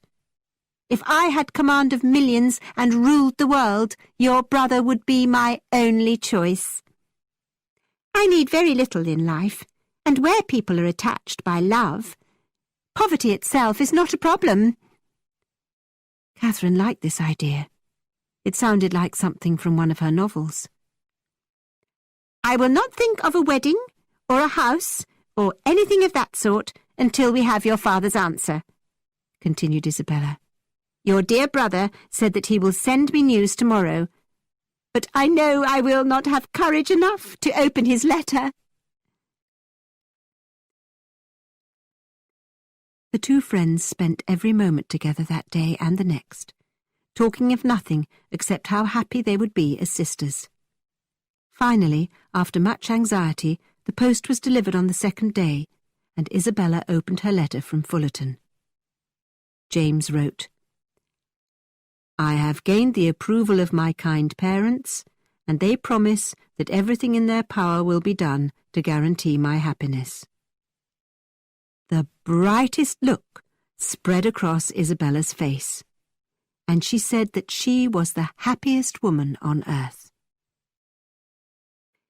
The entire Thorpe family were now very happy, and wanted to hear about the details of Mr. Morland's promise. What would his income be? Would he be given property by his family? What kind of ring would Isabella receive? What would their carriage and their house be like? Where would they live? Mr. John Thorpe had business in London, and now that Isabella had her letter, he prepared to depart. "Well, Miss Morland," he said, finding Catherine alone in the sitting-room. "I have come to say goodbye for the present time." Goodbye, sir. I hope you have a safe journey. "What do you think of this marrying idea, Miss Morland?" I am sure marriage is a very good thing, replied Catherine. "Do you? I am glad you are not an enemy to marriage. By the way, do you know that old song that says, 'One wedding brings another'? Perhaps we may find out if that old song has some truth in it at Isabella's wedding." May we?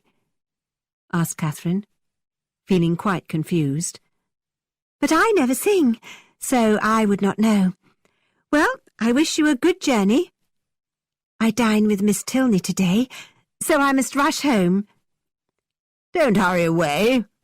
I will be gone from Bath for a fortnight, and it will seem a long time. When will we be together again?" Well, we will see you when you return. Goodbye for now, said Catherine, trying to get away. "That is very kind of you, Miss Morland. You are probably the nicest person I know. You have so many good qualities." Sir, there are much nicer, better people than me. Good morning to you. I must get home. "But, Miss Morland, may I visit Fullerton one day soon?" My father and mother would be pleased to meet you. "And I hope, Miss Morland, that you would be pleased to see me there." It is always nice to have company at our house. "I agree with you. Give me some cheerful company and I'm very happy. I believe you and I agree about most things." That idea has never occurred to me, said Catherine. In fact, I do not know my own mind about most things. "I am the same," cried Mr. Thorpe. "I have a simple idea about most things. Let me have a girl I like and a comfortable house, and I would be satisfied. Fortune is nothing. I am sure of a good income of my own, so my wife does not need to have a penny." I am in agreement with you there, sir. If there is a good fortune on one side, there can be no need for any on the other. I hate the idea of one great fortune marrying another, and I think it is very wicked of people to marry for money. Goodbye. We shall be glad to see you in Fullerton one day. And having said that, Catherine hurried out of the Thorpes' house without another thought about John Thorpe.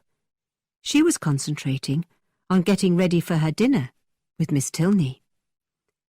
Mr. Thorpe felt very satisfied. He believed that Miss Morland had clearly encouraged his attentions, and he intended to pursue her confidently and without hesitation.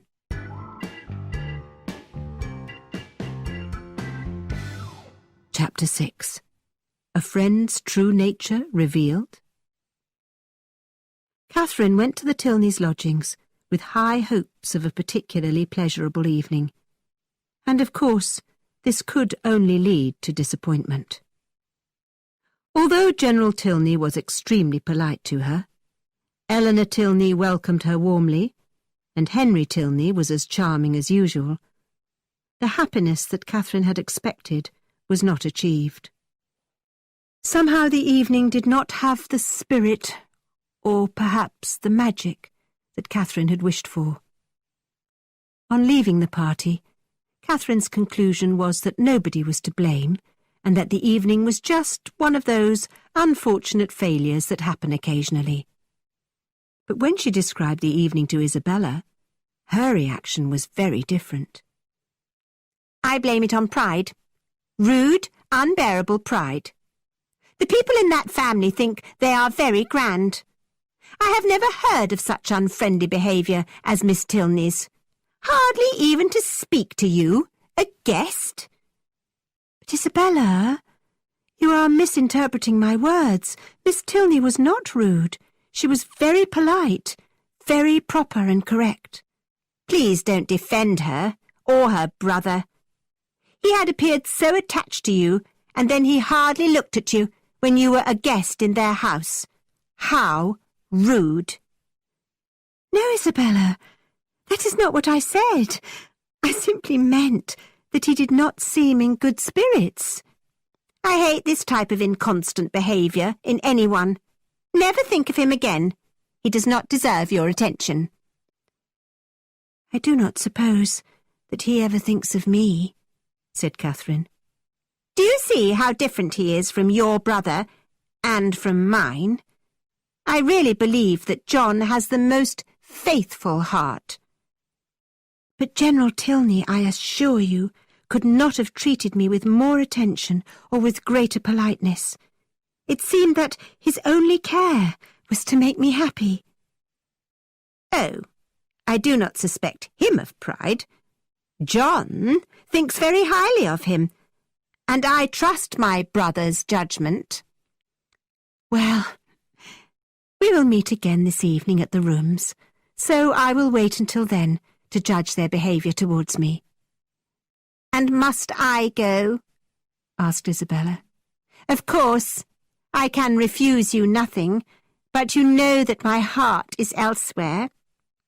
And you know that it is completely out of the question for me to think of dancing, so please do not suggest it, although I know that Charles Hodges will beg me to dance with him. Isabella's opinion of the Tilneys did not influence Catherine's view of them. She was certain that they had not meant to be quiet or proud when she dined with them, and that evening she was proved right. Both Miss Tilney and her brother were clearly happy to see her, and treated her very kindly throughout the evening, and once again she enjoyed her usual happiness as Henry's dance partner. At the end of the first dance, a tall, handsome young man approached Eleanor and Henry Tilney, and Catherine learned that this was their older brother, Captain Tilney. After a short, polite conversation, the older brother asked if they knew the pretty young woman sitting with some of the older ladies. Catherine explained that it was her good friend, Isabella Thorpe.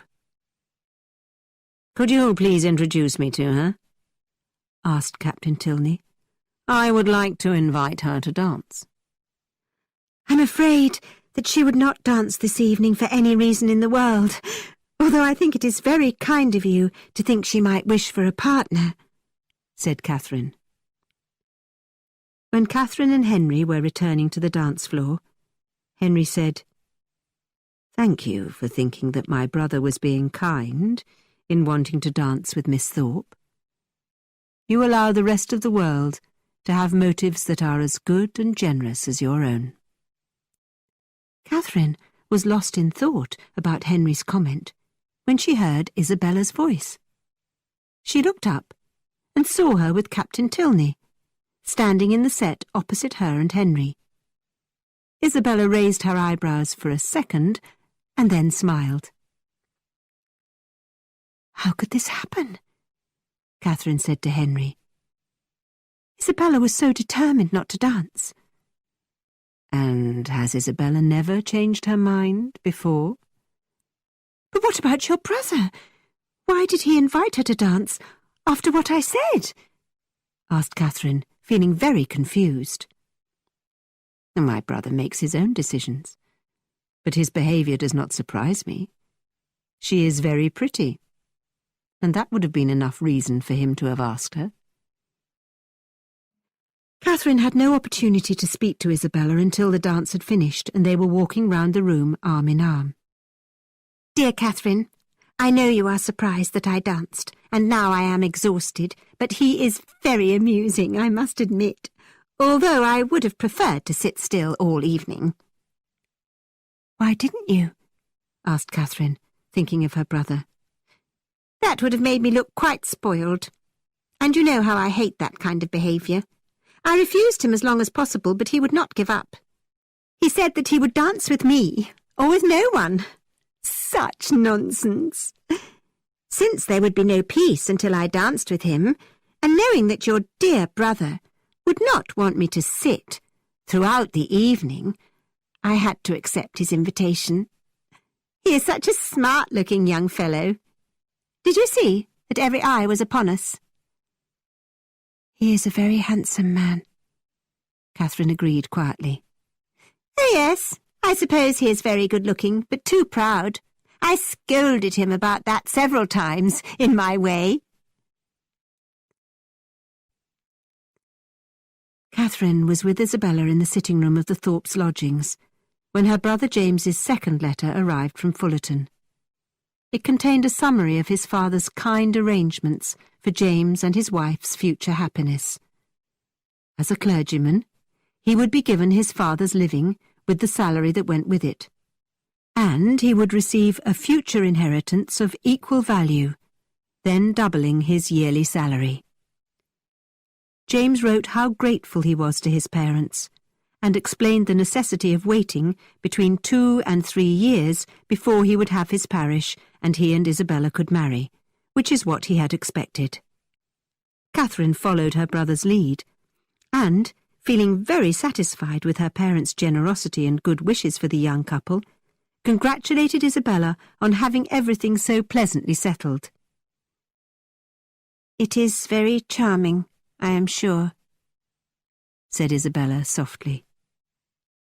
"Mr. Morland has behaved generously without doubt," added Mrs. Thorpe, looking anxiously at her daughter. "I am sure that he would do more if he could. I am certain that if his fortunes change, he will do more for you and his son in the future. A clergyman's salary is a small amount to begin on, but you are very modest in your needs, dear Isabella." "Well, as you know, I never think of myself," Isabella began, "but I do not want to injure my dear James. Such a small income is hardly enough to pay for the essential requirements of life. For myself, that is unimportant.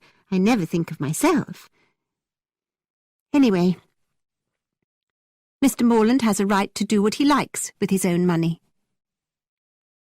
Catherine felt hurt by what Isabella was implying, and said, "I am sure that my father has promised as much as he can afford." Isabella quickly tried to cover up her true feelings. "My dear Catherine, you know me well enough to know that I hate money, and would be happy with very little, but 2 or 3 years is a long time to wait until your brother and I can marry." The Allens now began the 6th of their 8 weeks in Bath, and Catherine was looking forward to more opportunities to spend time with both Eleanor and Henry Tilney.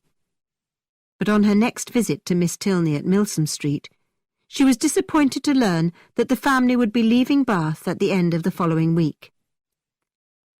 "I am afraid my father has missed some of his friends who did not come to Bath this year," explained Miss Tilney.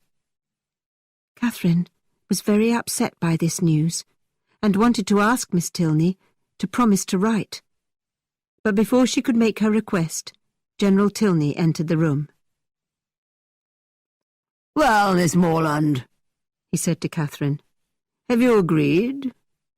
We leave Bath a week from Saturday, and if you will accompany us to Northanger Abbey, none of us will have any reason to miss this place.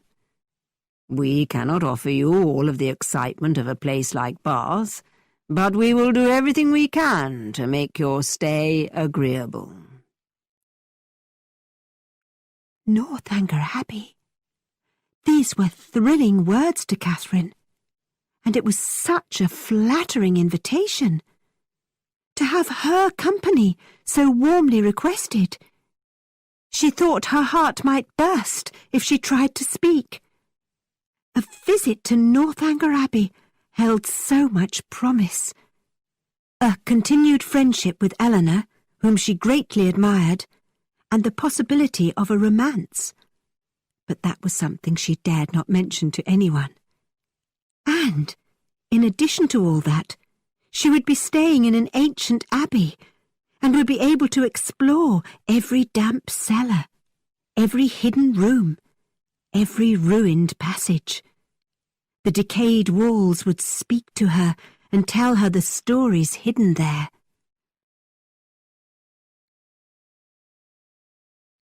With a mind so full of excitement about her stay at Northanger Abbey, Catherine was hardly aware that 2 or 3 days passed without her seeing Isabella for more than a few minutes at a time. But one afternoon, Isabella sought her out in the pump room and asked her to sit with her on her favourite bench between 2 doors, where they could see everybody who entered the room before they were seen. As the 2 friends chatted, Catherine noticed that Isabella's eyes continually turned towards the entrance as if she were waiting for someone. Catherine decided to tease her friend a little and said, "Don't worry, Isabella. James will be here soon." Catherine, my dear creature, do not think that I always want to keep James at my elbow. It would be awful to always be together. And so, you are going to Northanger Abbey. I am very glad for you. I understand that it is one of the finest old places in England, and you must write and tell me all about it. I will do my best. But who are you looking for? Are you expecting your sisters? I am not looking for anybody. My eyes must be somewhere, and you know my eyes wander when my thoughts are 100 miles away. Tilney says it is always the case with certain types of minds. But forget about that. I have something important to tell you. I've just had a letter from John, and I am sure you can guess what he has written about. No, I cannot. Why could I? Asked Catherine innocently. Catherine, don't be naive. You know that he is head over heels in love with you. With me? Dear Isabella, why would you say such a thing? My sweet Catherine, be honest, and don't pretend you are not aware of his feelings. John says in his letter that just before he left Bath, he made it clear that he intended to propose marriage to you very soon, and that you encouraged him quite openly. Isabella, I am completely astonished by what you say. I had no idea that your brother was in love with me, and I certainly did not encourage him in any way. I sincerely swear that no talk of his proposing marriage to me ever passed between us. He must have misunderstood me in some way, because I never thought nor wished for anything of this kind from him. Please explain to him as properly as possible that I did not intend to deceive him in any way. But if I could think of one man more than any other, he is not that person. Please don't be angry with me, Isabella, because we shall, of course, still be sisters-in-law. Yes, Isabella said, blushing. But there are more ways than one of our becoming sisters. But what am I talking about? My mind is wandering again. So, you are determined not to accept a proposal from John? I cannot return his love, and I certainly never meant to encourage him, insisted Catherine. I must say, Catherine, that I agree with you. What would you and he live on? He has very little money.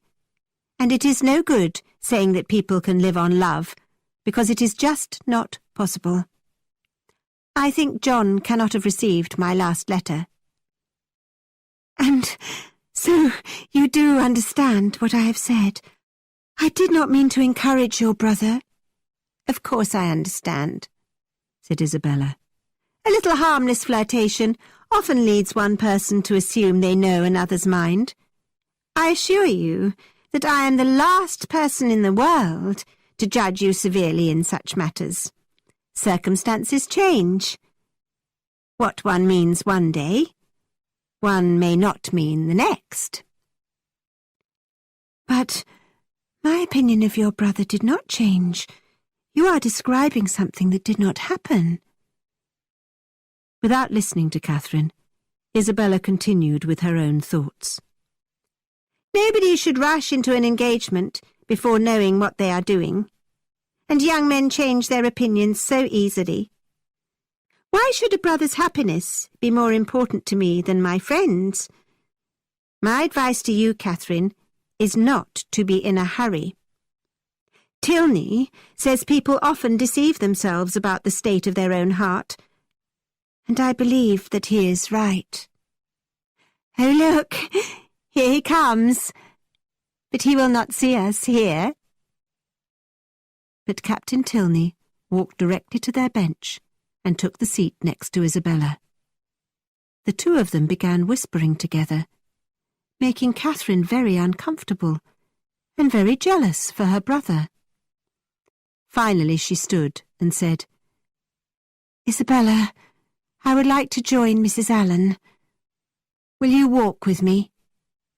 "You go without me," Isabella said. "I must wait here for my sisters." Catherine could do nothing to persuade Isabella to leave the bench, and so she found Mrs. Allen and left the pump room.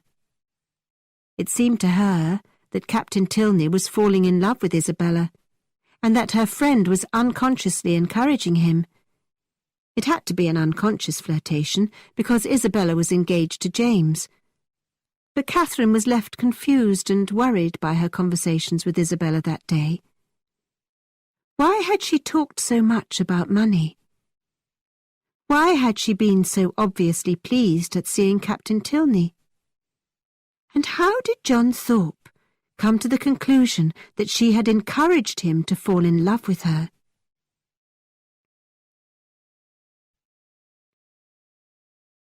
A few days passed, and Catherine, although not allowing herself to suspect Isabella of improper behaviour, could not help noticing that her friend seemed an altered creature.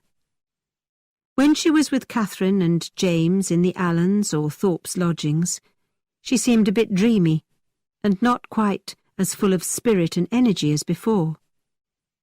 That alone would not have troubled Catherine, but when she saw Isabella in the public rooms, she had to admit that she became much livelier and flirtatious when Captain Tilney was in the room.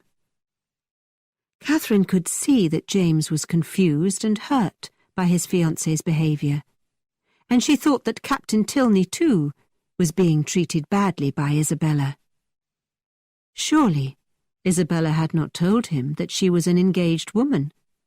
Otherwise, he would not have flattered her with so much attention.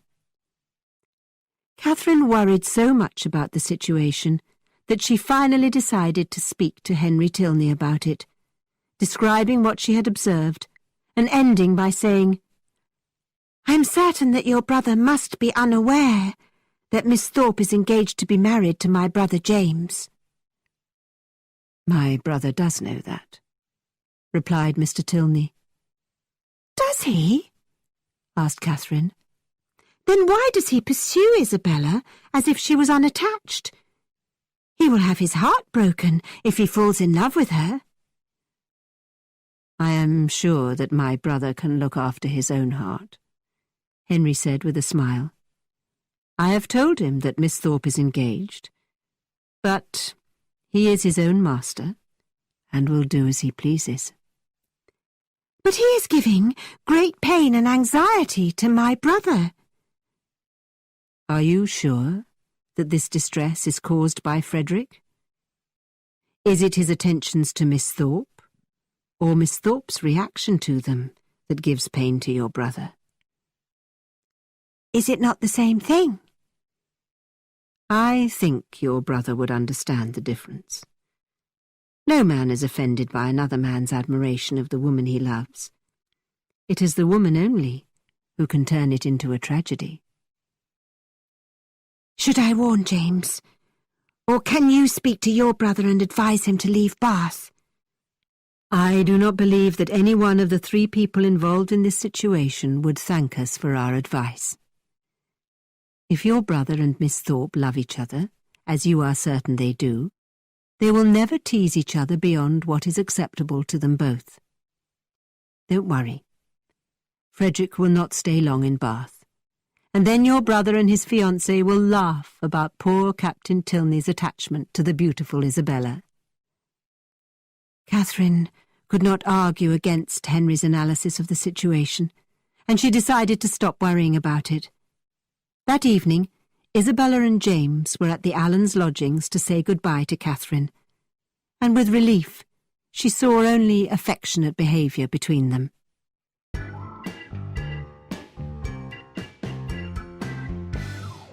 Chapter 7. Disappointment at First Sight. The next morning, Catherine was at the Tilneys' lodgings, ready to begin her journey to Northanger Abbey. She was unusually nervous, wanting to do exactly what was right to maintain her new friend's high opinion of her. But she had no need to worry.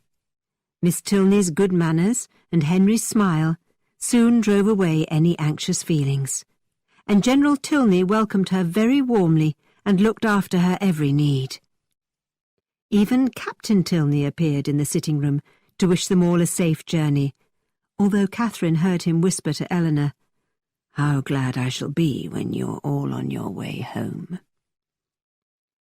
Catherine joined Eleanor and a servant inside one carriage. Henry and General Tilney were in the front carriage, with Henry driving. Finally, the journey of 30 miles from Bath to Northanger Abbey began. Our heroine relaxed and enjoyed Eleanor's company as she observed a road that was entirely new to her. She looked back at Bath without regret, excited about being with Eleanor and Henry and about spending time in a real abbey.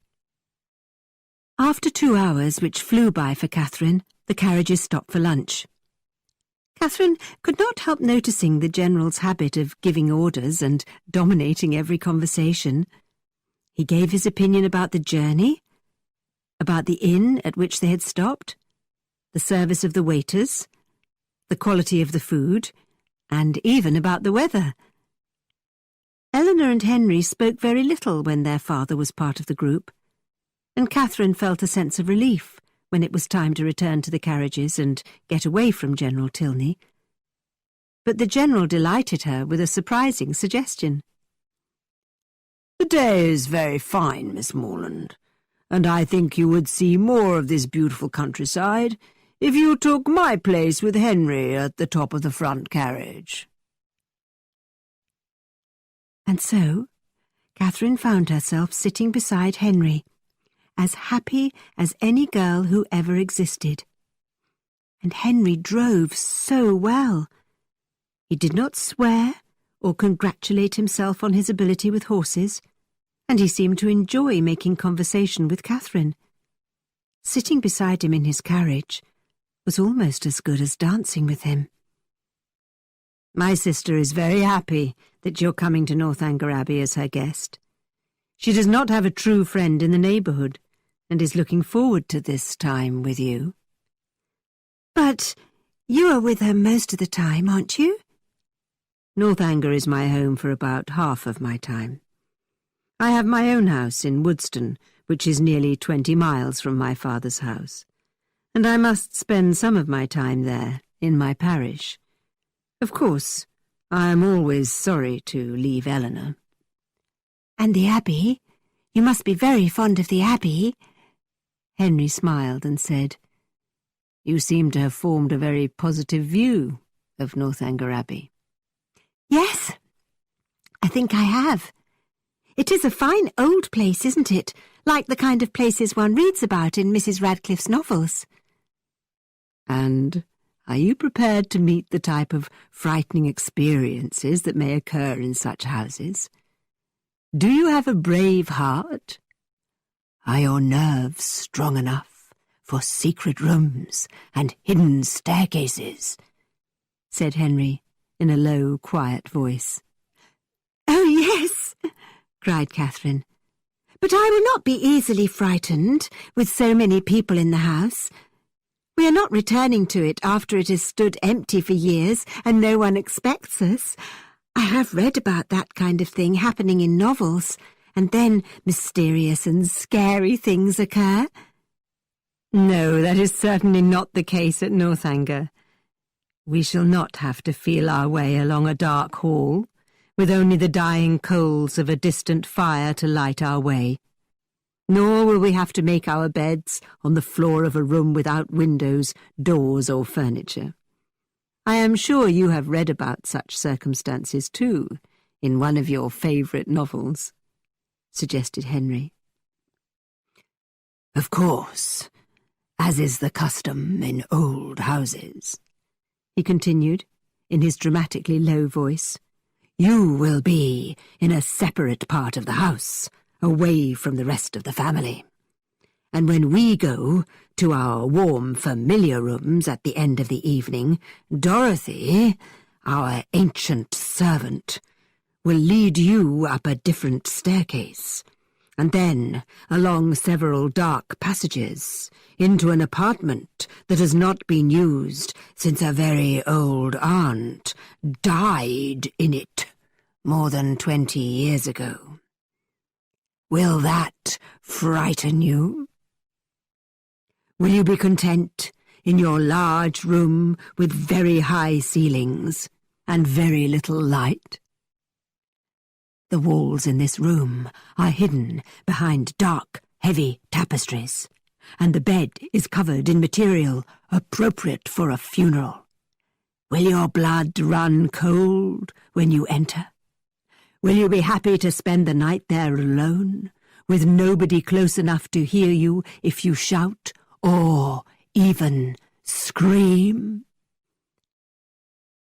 But that will not happen to me, I am sure, said Catherine in a trembling voice. You are describing what happens in novels. But what are they based on? Think about the furniture you will find in your apartment. Not tables, wardrobes, or drawers. But in a dark corner, you might see a broken violin, or a tall black cupboard from several centuries ago. And over the fireplace, an oil painting of a handsome military man whose eyes seem to follow you round the room. And Dorothy, before leaving you, tells you that you will be alone in this part of the house, with only the ghosts of the past to keep you company. With these parting words, she disappears down the dark hall, and you listen until you can no longer hear her footsteps. You hurry to the door, wanting to lock it. But there is no lock or key. Oh, Mr. Tilney, how frightening. It is like a scene from Udolpho, but it cannot really happen to me. I am sure your housekeeper is not really Dorothy, and there are no ghosts at Northanger Abbey, are there? What else might happen? I think you will feel frightened on your first night, but nothing unusual will happen to you. Not on that night. You will go to bed and get a few hours of disturbed sleep. But on your third night, there will probably be a violent storm. The thunder will be so loud and so frequent that the whole abbey will shake. A terrible wind will accompany the noise, and when the lightning flashes, you will see movement behind the heavy tapestries. Because you are naturally curious, you will get out of bed to investigate, and behind a tear in one of the tapestries, you will discover a small secret door. With your lamp in your hand, you will pass into a small, dark room. No, I could not go into the room. I would be too frightened. But you would enter, because Dorothy has told you about a secret underground passage between your apartment and the Church of St. Anthony, less than 2 miles away. Could you resist such an adventure? No, you will go into the small dark room, which leads to several more tiny rooms. You will see a sharp knife in one room, drops of blood in another, and in a third, chains and a whip. Finally, you find a large, old-fashioned cupboard, and when you unlock its doors, you find drawers, one of which contains many mysterious sheets of paper. You hurry back to your room with this treasure and begin to read. You have found the diary of Matilda, a poor unfortunate girl. Have pity on me, and your lamp suddenly goes out and leaves you in total darkness. "Oh, no!" cries Catherine. "And then what? Please go on." But Henry could not continue telling the story without smiling, and Catherine at last understood that he was amusing himself by frightening her. Catherine felt ashamed of desperately wanting to hear more of the story, and told herself to remember where she was. "Mr. Tilney, you are a good storyteller, but you have not alarmed me. Your sister would never put me in a room like the one you have described. I am not afraid of anything at Northanger Abbey," insisted our heroine. Just then, the Abbey came into view, and Catherine found that she was more than a little disappointed. Parts of the building were very low, and she could not even see an ancient chimney. But it was a real abbey, and she was delighted to be there, even when she saw that the hallway and informal sitting room were very modern and decorated with elegant furniture. She had to admit that this was not what she had wished for. She had dreamed of entering a scene from Udolpho, but instead found herself in a richly decorated, beautiful, comfortable home. Soon she was taken to her own room by Eleanor, who asked her to be ready for dinner in 25 minutes. This room was nothing like the one that Henry had described. There was pretty paper on the walls and a lovely carpet on the floor. Everything, in fact, was very handsome, comfortable, and even cheerful. She was determined to change her clothes quickly and be early for dinner, because she did not want to risk upsetting General Tilney. But suddenly she noticed a large wooden chest at one side of the fireplace, and she forgot about the General and the need to hurry. "This is very strange. I did not expect such a sight as this. What an enormous chest! Why is it hidden in this corner, almost out of sight? I should not, but I will look inside. I must do it now, while there is still light outside. If I wait until evening, my candle may go out." Without hesitating, Catherine tried to open the old oak chest, but had trouble with the lock, which was made of ancient-looking dull silver. The handles at each end were broken, perhaps by some awful violence, and in the centre of the lid there was a silver plate with some mysterious writing which she could not understand. Could it say Tilney in a foreign alphabet? Or did the chest not originally belong to the family? By what strange events could it have become theirs? Catherine's curiosity grew by the second, and she became more and more determined to open the chest. With trembling hands, she had just managed to turn the lock and lift the heavy lid a few centimetres when a servant knocked on the door. Catherine dropped the lid immediately, and it came down with a tremendous bang. "Miss Tilney has sent me, miss." "Do you need any help with dressing for dinner?" asked the servant. This kind offer brought Catherine to her senses and reminded her of what she should be doing at that moment. She dismissed the servant and rapidly changed her dress, although her eyes kept returning to the chest. She was ready so quickly that she believed she had time to examine the chest again. She hurried to the corner and, with all her strength, threw back the lid. She was astonished to discover a beautiful new white blanket, folded neatly and resting at the bottom of the chest, and nothing more. Catherine was staring at the blanket when Miss Tilney, hoping that her friend would be ready for dinner, entered the room. "It is an odd old chest, isn't it?" said Miss Tilney, as Catherine hastily closed the chest and turned away from her friend's eyes. Our heroine was blushing and feeling ashamed of her wild imagination. "It is impossible to say how long that chest has been in our family," continued Miss Tilney. "I do not know why it was put in this room, but I have left it here because it is handy for blankets and sheets. And in that corner it is out of the way." Catherine could not speak, but made herself calm down and hurry down the stairs with Eleanor to join Henry and General Tilney in the dining room. The General insisted on punctuality and was looking at his watch as the two young ladies entered the room. He violently pulled the bell beside the fireplace and shouted, "Dinner to be on the table immediately!" Catherine felt extremely nervous as she took her place at the table, worried about offending the General and cursing her own interest in old chests. The General scolded his daughter for making their guest hurry down the stairs, and then recovered his politeness.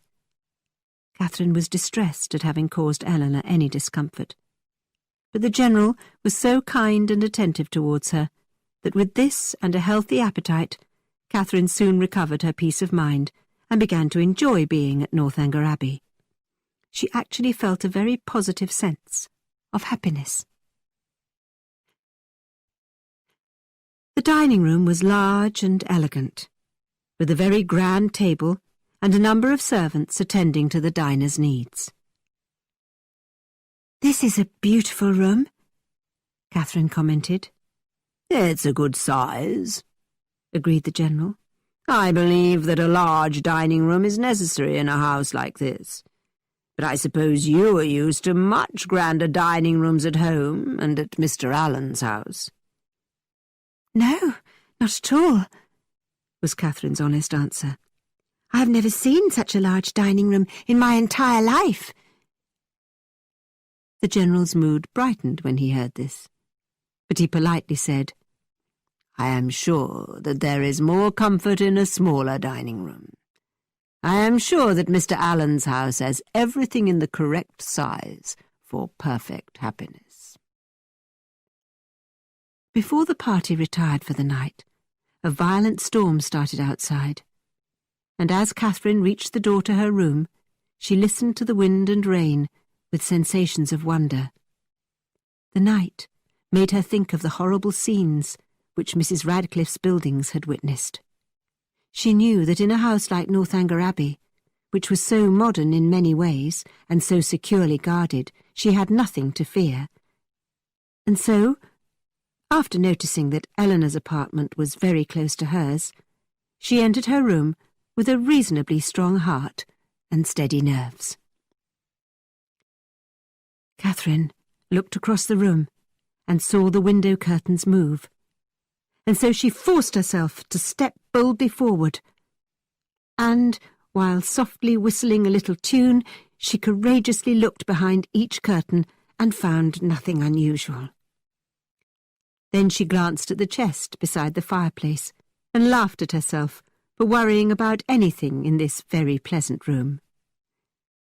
"I will take my time getting ready for bed, and I will not worry if the fire goes out." Catherine felt satisfied with her own determination to be brave and normal. She happily prepared herself for bed and watched the fire die away. But just as she was ready to climb into bed, she spied a tall, old-fashioned black cupboard, which she had not noticed earlier, and which looked like the cupboard Henry had described in his fictional room. Had he, in fact, been talking about this particular cupboard? Catherine took her candle and examined it closely. It was very handsome, black with gold handles, and very old. The key was in the door, inviting her to look inside. So, placing the candle very cautiously on a chair, she seized the key and tried with all her strength to turn it, but it would not move. Alarmed, but not discouraged, she tried it another way, and the key turned in the lock. But the door would not open.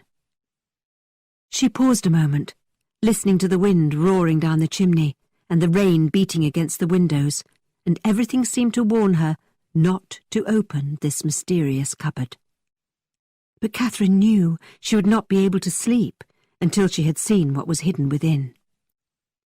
She tried the key again, moving it in different directions until the door suddenly opened. Catherine's heart leapt at such a thrilling victory. Now she saw a variety of drawers of different sizes, and she bravely began to open them and examine the interiors. Each was equally empty. But Catherine had read enough novels to know that such cupboards often had secret, hidden sections, and so her search continued, and she was successful. By opening a door behind the first set of drawers, Catherine discovered a roll of papers that had been pushed back into the furthest part of the cupboard. Her heart trembled, her knees shook, and her cheek grew pale. With an unsteady hand, she seized the precious treasure and was determined to read every line before she attempted to rest. Could it be the diary of Matilda, the young woman Henry had told her about? But then, something horrible happened. Catherine's candle was blown out by the wind from the chimney, and she was left in total darkness. She heard footsteps outside her room, and a door banged shut. By now, there was a cold sweat on Catherine's forehead, and she was trembling from head to foot. The papers fell from her hand as she jumped into her bed and hid beneath the blankets. To close her eyes in sleep was impossible. Her thoughts were going in every direction. Had Henry intended her to find Matilda's diary? How long had it been hidden in the cupboard? Would she be the first person to discover its secrets? She was determined to read the diary, which she was sure she had found, as soon as there was enough sunlight to see. Hour after hour passed, and Catherine could do nothing but listen to the terrible storm, which seemed to be warning her of hidden dangers, and pray that morning would come quickly.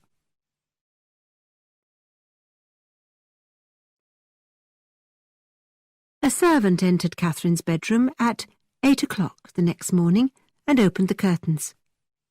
As soon as she was alone again, Catherine leapt from her bed and gathered up the sheets of paper she had left on the floor. Then she jumped back into bed to enjoy the luxury of discovering Matilda's secrets while resting on her pillow. Her greedy eyes glanced rapidly over one of the pages. She was surprised by what she found, and quickly looked at several more pages. All of them contained household lists of laundry items. Shirts, socks, underwear, gloves, ties. Or lists of household purchases. Writing paper, pens, hair powder, shoes and string.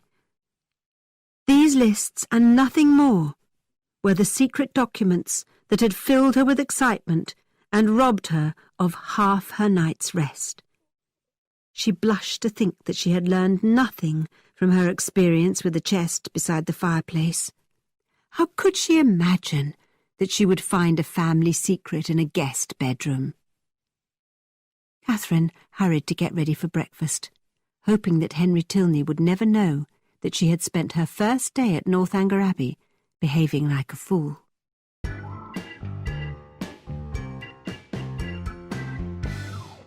Chapter 8. A Gothic Interpretation of Reality. Catherine was extremely impressed by the elegant breakfast table, and she made a pretty comment about the beautiful plates and cups. "I am pleased that you approve of my choice," General Tilney responded. "These dishes were manufactured in this county, and I believe the set is as fine as anything from the continent. In fact, I hope that soon I will have the opportunity of selecting another set of dishes from the same company, although this time not for my own dining room." Catherine was probably the only one of the party who did not understand what the General was hinting at. Soon after breakfast, Henry left them for a 3-day visit to Woodston, where he had parish work to do. As the other 3 watched him go, Catherine asked his father, "Is Woodston a pretty place?" "Over the last few years, I've tried to make the house and gardens a suitable place for my son," General Tilney explained.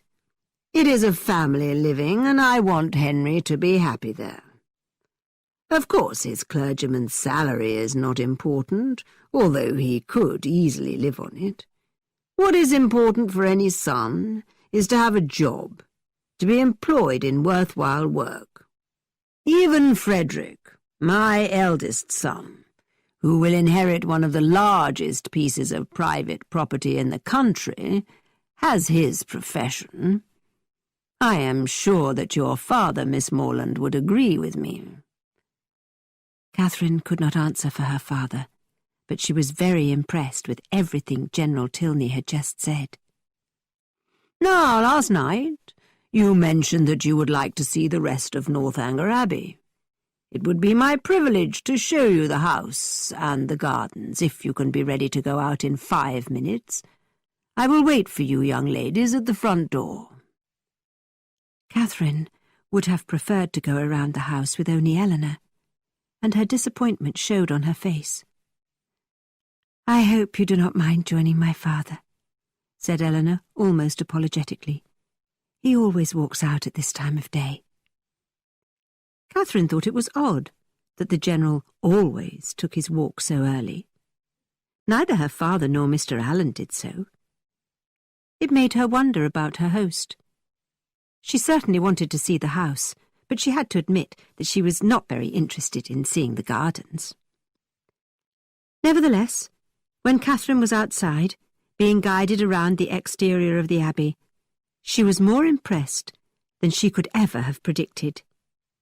She admired the size, the design, the beauty of the buildings, as well as the wonderful gardens.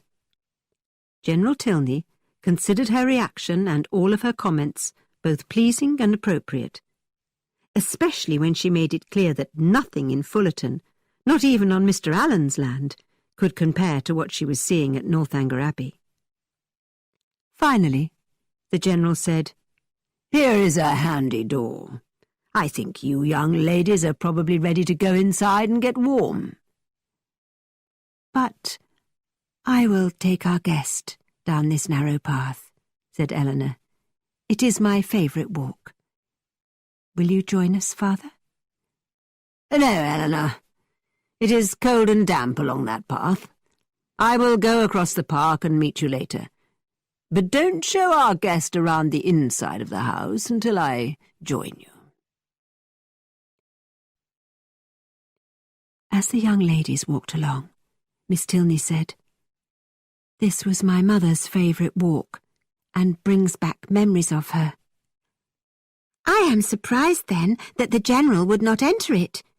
Your mother's death must have caused great grief and distress." "Yes, and it causes more pain every year. I was only 13 when she died, too young to understand that I had lost a constant friend whose love and advice I could rely on." Catherine wanted to know more about Mrs. Tilney, and eagerly asked many questions. "Was your mother a charming woman? Is there a picture of her in the Abbey? Did this dark path reflect something sad in her?"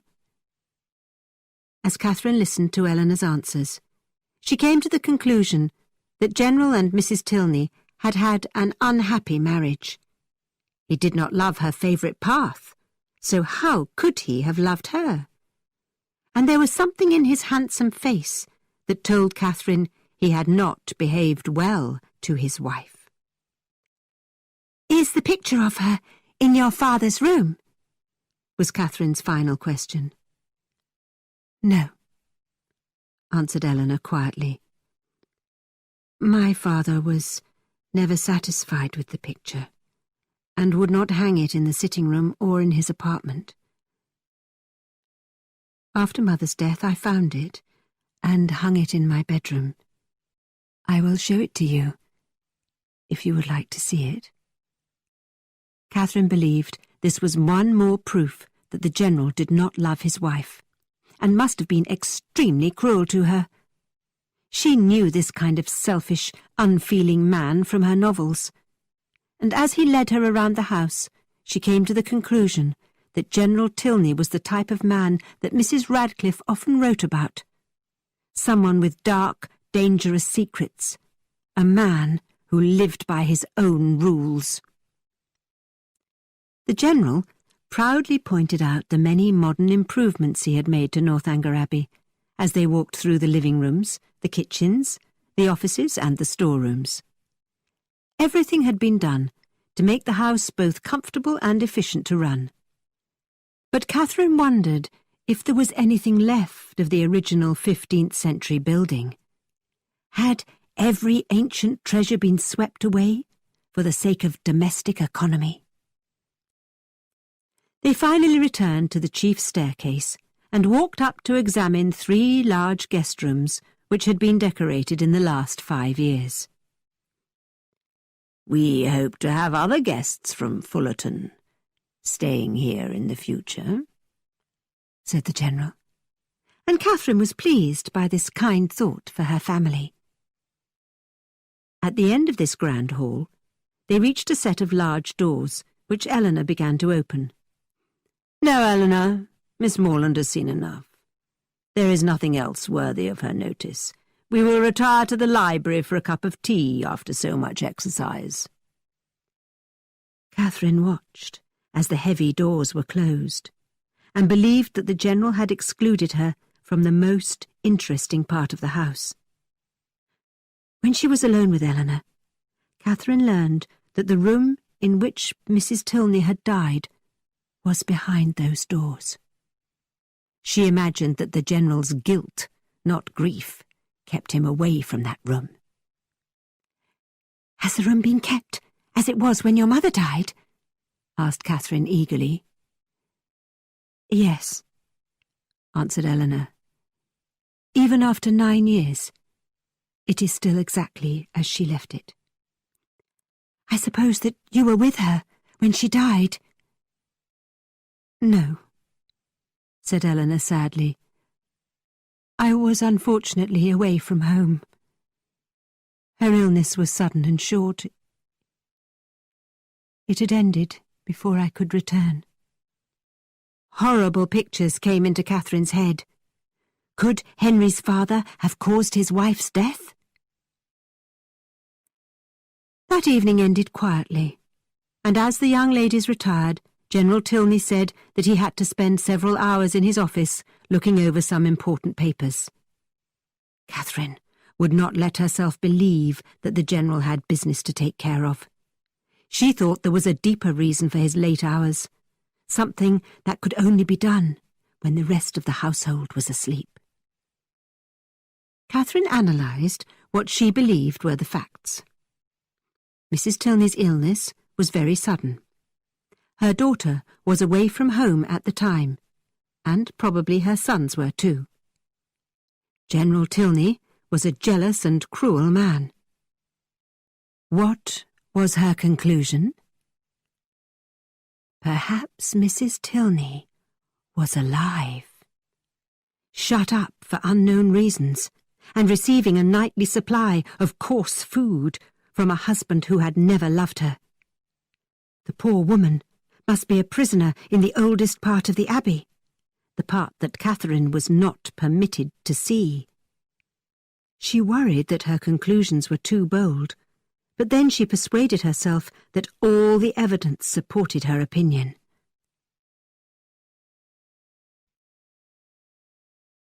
Catherine was determined to find out more about the tragic life of Mrs. Tilney, and she watched for an opportunity to visit the mysterious rooms that the General did not want her to see.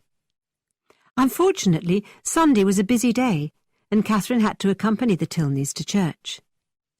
She sat with the family in their usual seats near the front of the church, and stared directly at a very elegant monument which had been built in memory of Mrs. Tilney, although Catherine did not accept this as proof of the poor woman's death. Our heroine's eyes filled with tears as she read the words recorded on the monument, which described Mrs. Tilney as a wonderful mother, a loyal friend, a generous neighbour, and, especially, as a loving and much-loved wife.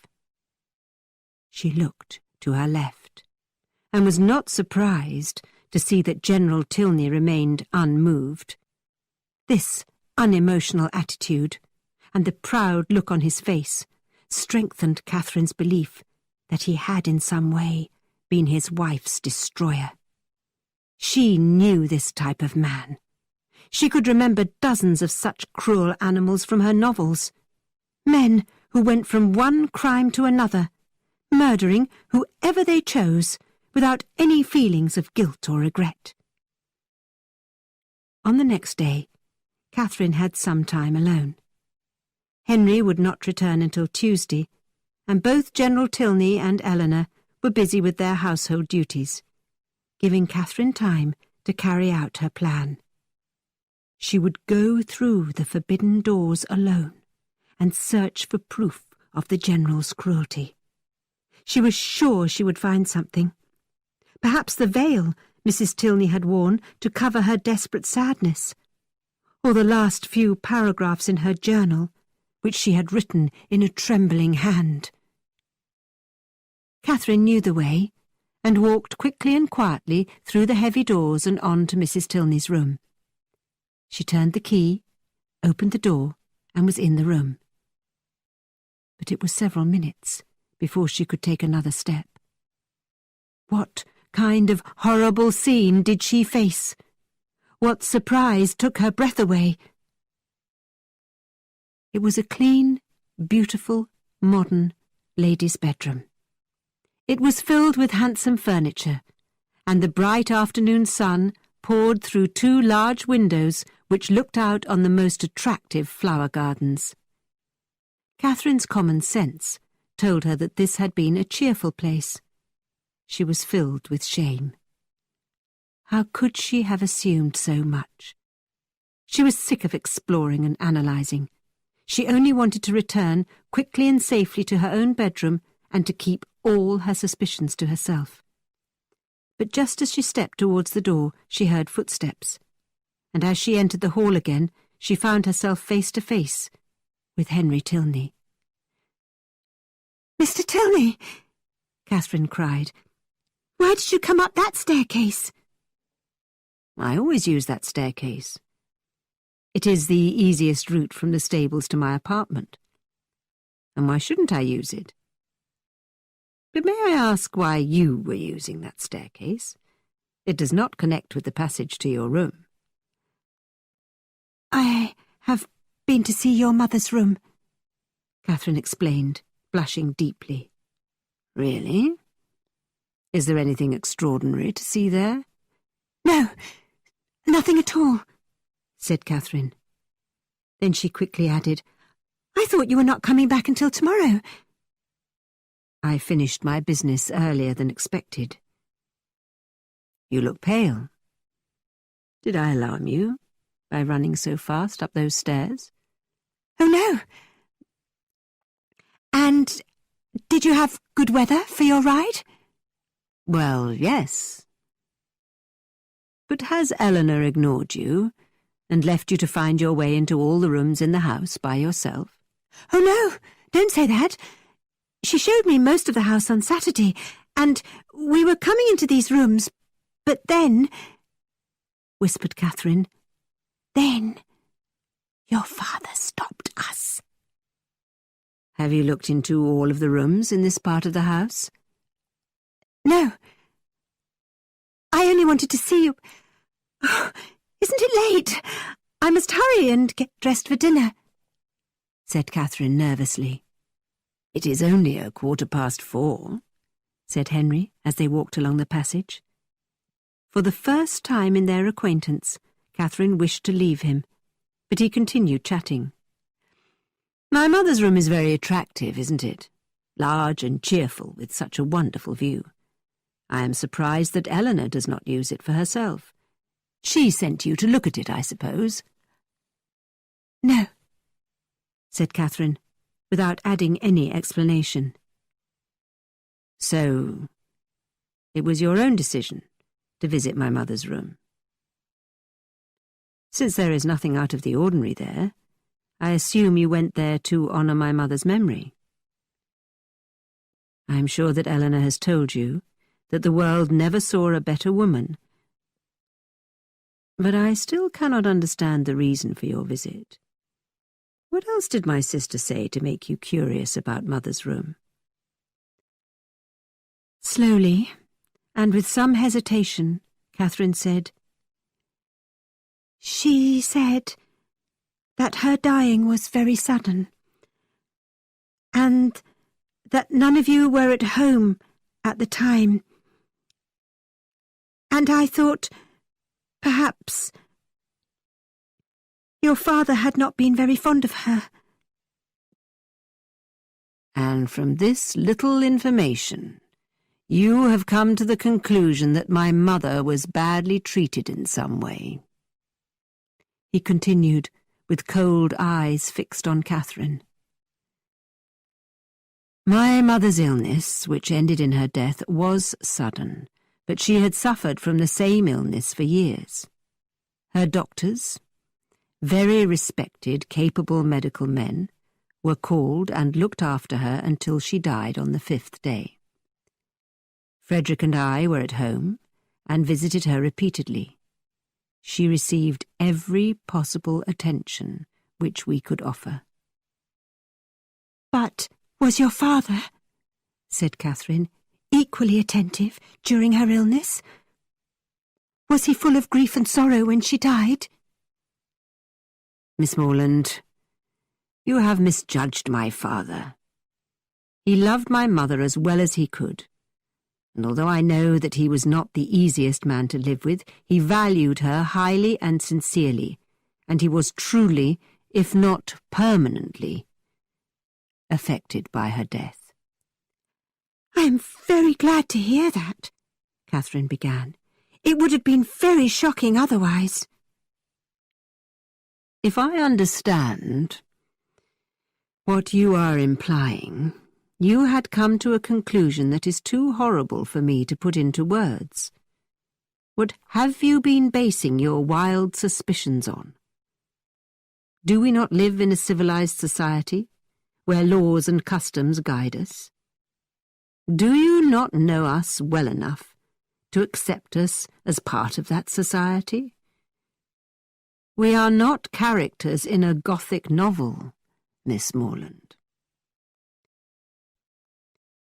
They had reached the end of the passage, and with tears of shame our heroine ran off to her own room. She hid there, considering every disappointment that she now might have to face. She was terribly humbled, and she cried bitter tears. Would General Tilney learn what she had imagined? Would she lose Eleanor's friendship and possibly Henry's love? She hated herself more than she could express. But when the clock struck 5, she knew that she had to appear for dinner, although both her heart and spirit were broken. Henry was more polite than ever, seeming to know that Catherine was in need of a kind word and careful attention. Gradually, Catherine began to feel better, and she started to hope that her foolishness had not cost her all of Henry's friendship. She had arrived at Northanger Abbey hoping to be frightened, and she had willingly turned what she saw and heard into a tragedy which could be traced back to the pages of the Gothic novels she loved to read. Charming as Mrs. Radcliffe's books were, it was not in them, perhaps, that human nature, at least in the middle counties of England, could be looked for and understood. Maybe Mrs. Radcliffe and her fellow novelists understood the character of the people beside the lakes and in the pine forests of the continent. but in the central part of England, murders were uncommon. Servants were not slaves, and neither poison nor sleeping pills could be bought at a local chemist's, like potatoes at a grocer's. She now believed that there was a mixture of good and evil in the English character, rather than the black and white described in her Gothic novels. With these thoughts in mind, Catherine decided that she would use her good sense in the future, and because of Henry's continued kindness and his unwillingness to refer to what had happened, she was able to be happy again. She listened to Henry with the greatest attention, knowing that she would be improved by what she learned from him. She still trembled when she glanced at the chest or the black cupboard in her bedroom, but she admitted that these reminders of her past foolishness were probably good for her.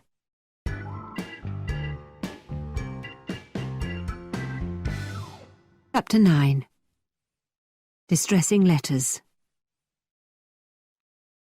When Catherine was completely calm again at Northanger Abbey, she began to wonder why she had not heard anything from Isabella. She was impatient for news from Bath, and she wanted to know that her friend and her brother James continued on the best possible terms. Isabella had promised to write, and had assured Catherine that she was always strict about carrying out her promises.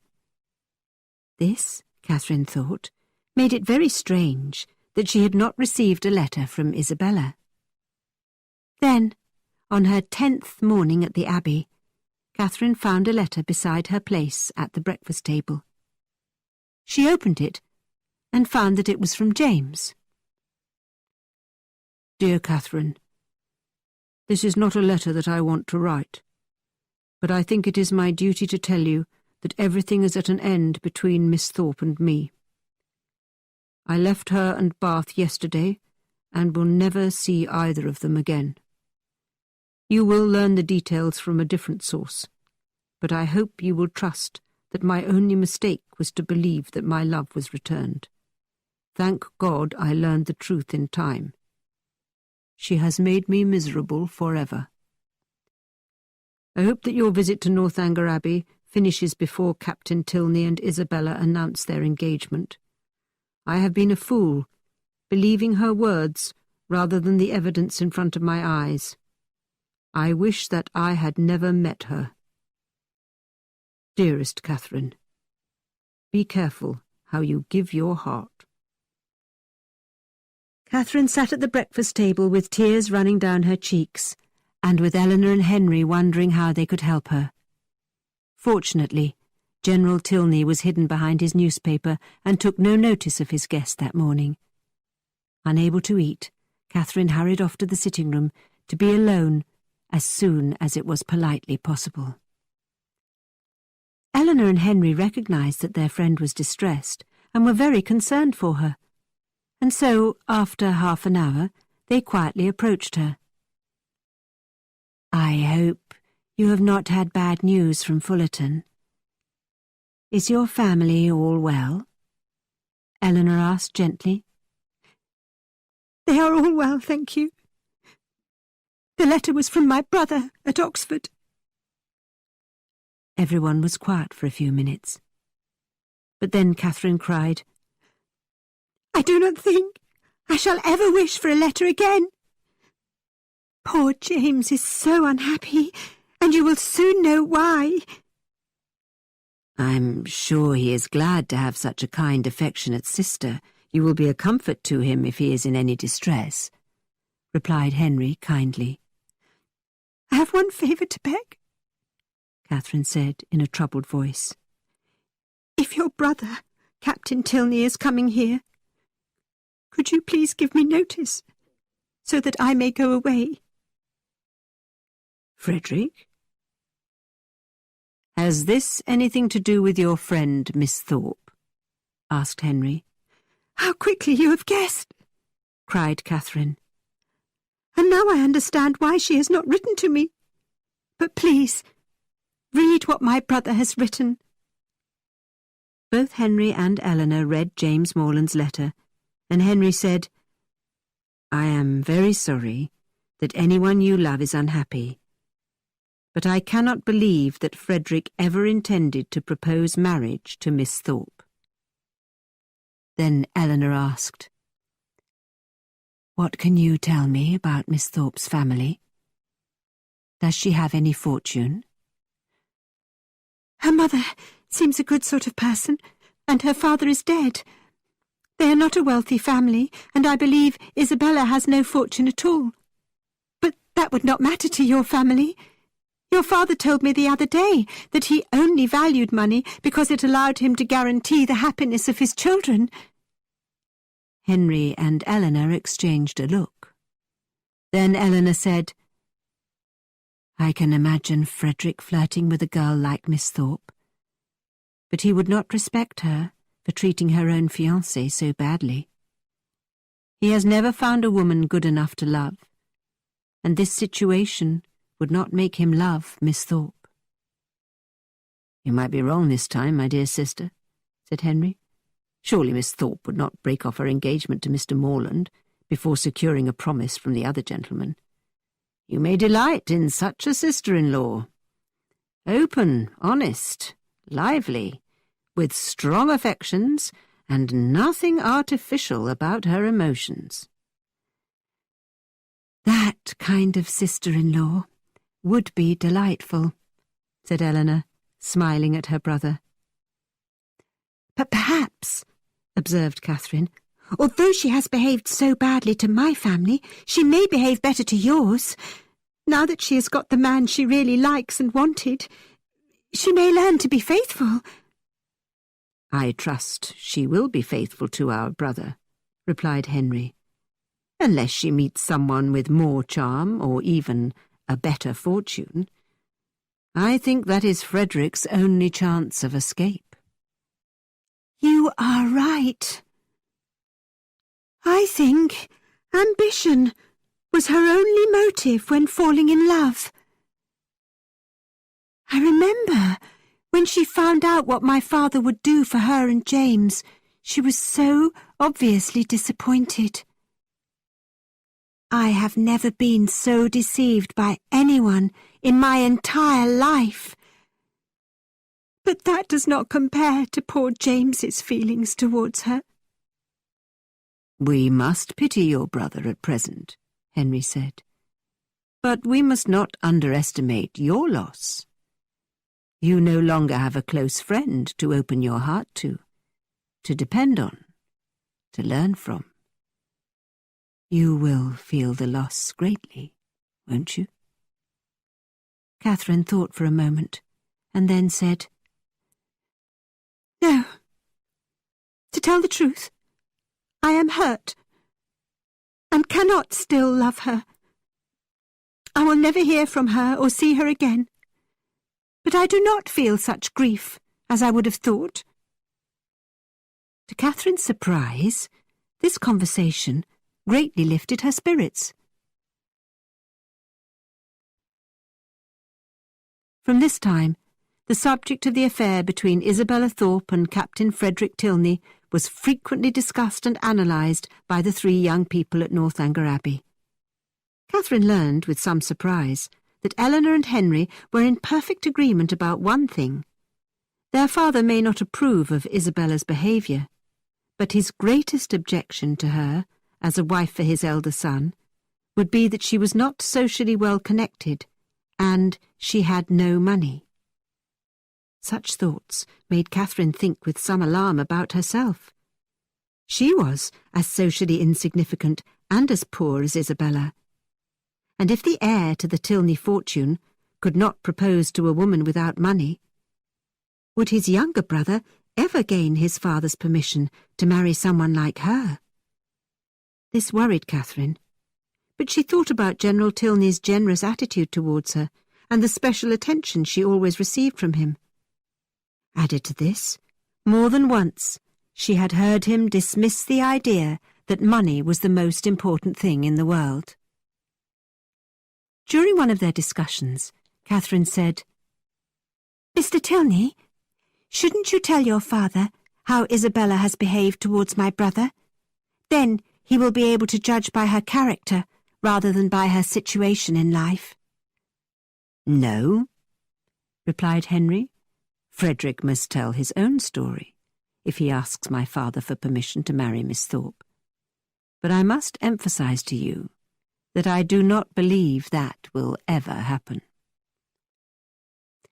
The household went about its business, with no news from Captain Tilney, and so the General, who knew nothing about his elder son's connection to Miss Thorpe, was able to spend his time and energy making Catherine's time at Northanger pass pleasantly. He often expressed his anxiety about this task, worrying that she would be bored with the quiet life they led. He wished that there were more young people in the area, or more types of entertainment. He talked about hosting a large dinner party, or even a ball. But it was a dead time of year, and many of their friends were not at present in the neighbourhood. His worries ended one morning, at last, when he told Henry that he would bring Eleanor and Miss Morland to dinner at his son's house the next time Henry was at Woodston. "And when do you think, sir, I may look forward to this pleasure?" asked Henry. "I am going to Woodston on Monday, and will have business there for at least 2 or 3 days. "Well, we will take our chances on one of those days," General Tilney answered. "There is no need to make a firm date. We do not expect anything fancy. Just whatever you have in the house will be enough. We know that a single man cannot be expected to produce anything grand. What about Wednesday? Yes, you may expect us early on Wednesday." A ball itself could not have pleased Catherine more than a visit to Henry's house in Woodston, and her heart was full of joy with the idea of becoming acquainted with the place. Nevertheless, she was both surprised and a little sad when Henry found her and Eleanor in the sitting-room an hour later, and said, "I am here, young ladies, to say that our pleasures in this world must always be paid for. Look at me at this moment, because I look forward to seeing you both in my own house on Wednesday. I must leave now, 2 days before I had intended to go, and I would much rather stay." "But must you go?" Catherine asked, with a very sad face. "Yes, I must. My old cook will be frightened half to death about preparing a dinner for my father. She will need as much time as possible to prepare everything." "But the General told you not to give yourself any trouble," said Catherine. Henry only smiled, and as he left he said, "I wish I could reason like you." Catherine always doubted her judgment, and agreed with Henry's, so she had to think about this. How could people understand each other if they said one thing so positively and meant something else? Only Henry and Eleanor could interpret what their father's words really meant. The hours from Saturday to Wednesday passed very slowly for Catherine. Everything was quieter, even rather dull, without Henry. Then she worried that Captain Tilney might arrive, and she could not imagine acting politely towards him. She thought a lot about her brother, and felt sad at having lost Isabella's friendship. Her only feeling towards Northanger Abbey itself was now one of embarrassment, and the idea of a country parish with a comfortable house was much more attractive to her. Finally Wednesday arrived, and by 10 o'clock the carriage left the Abbey with General Tilney, Eleanor and Catherine inside. And after an agreeable drive of about 20 miles, they entered Woodston, a large village in pleasant countryside. Catherine looked around and believed that she preferred it to any place she had ever seen. They drove through the village, looking at the neat houses, charming shops and tidy gardens, until they reached Henry's house at the far end of the main street. It was a newly built, large stone house, and, as they drove up to the door, Henry, with 3 or 4 energetic dogs, waited at the door to welcome them. When they were inside, the General, who seemed to think that Catherine would be disappointed by the house, began to defend it. "We are not calling it a good house. It does not compare to Northanger or to Fullerton, but we feel that it is decent and not inferior to the houses round here. I believe that there are very few clergymen in England with a house half so good." When the party entered the sitting-room, which was still without furniture, Catherine was delighted, and her comments satisfied even the General. "What a prettily shaped room!" she cried. "It is the nicest room I have ever seen. And it has a beautiful view. You must decorate it soon, Mr. Tilney, and enjoy it." "I believe it needs a lady's touch," said the General, with a satisfied smile. "Well, if it were my house, I would always sit in this room," Catherine declared. Henry entertained his guests with a wander round his garden, a look at the stables, and then a walk through the village. At 4, they returned to the house for a delicious meal of many courses, which the General seemed extremely pleased by. At 6 o'clock, after General Tilney had had his coffee, the carriage was waiting at the front door for the return trip to Northanger Abbey. Catherine felt certain that she could not possibly misinterpret the General's behaviour that day. It seemed clear that he expected her to become his daughter-in-law. She only wished that she could feel as confident about his son's plans. The next morning brought the following unexpected letter from Isabella. Bath, April. My dearest Catherine, I was delighted to receive your 2 kind letters, and I have 1,000 apologies to make for not answering them sooner. I am quite ashamed at being so idle, but in this horrible place one can find time for nothing. Thank God we leave here tomorrow, so please direct your next letter to me at my home, and write to me soon. I have not found any pleasure in Bath since you left. There is so much dust in the air, and everyone that I care about has left. I believe that if I could see you, I could put up with everything else, because you are more precious to me than anybody can imagine. I am worried about your dear brother, who I have not heard from since his return to Oxford. I fear that there has been some misunderstanding between us, and I am confident that you will make my position plain to him. He is the only man I ever did or ever could love. I trust you to make that perfectly clear to him. The spring fashions are in the shops, and the hats are simply the most awful you can imagine. I hope you are having a nice time at Northanger Abbey, but I am afraid you never think of me. I will not say anything against the family you are with, although I could, if I wanted, to be spiteful or ungenerous. I have learned that young men change their minds from one day to the next, and I am happy to say that the young man whom I dislike more than all others has left Bath. You will guess that I mean Captain Tilney, who, as you remember, was constantly following me and teasing me in the most flirtatious manner. But I know men too well to be fooled by him. He returned to his duties in the army 2 days ago, and I hope that I will never be bothered by him again. In the last 2 days he was in Bath, he was always flirting with Charlotte Davis, a rather plain girl. I refused to take any notice of him when I saw him on the street after that. What a contrast there is between him and your brother. Please send me news of dear James. He seemed so unhappy when he left Bath.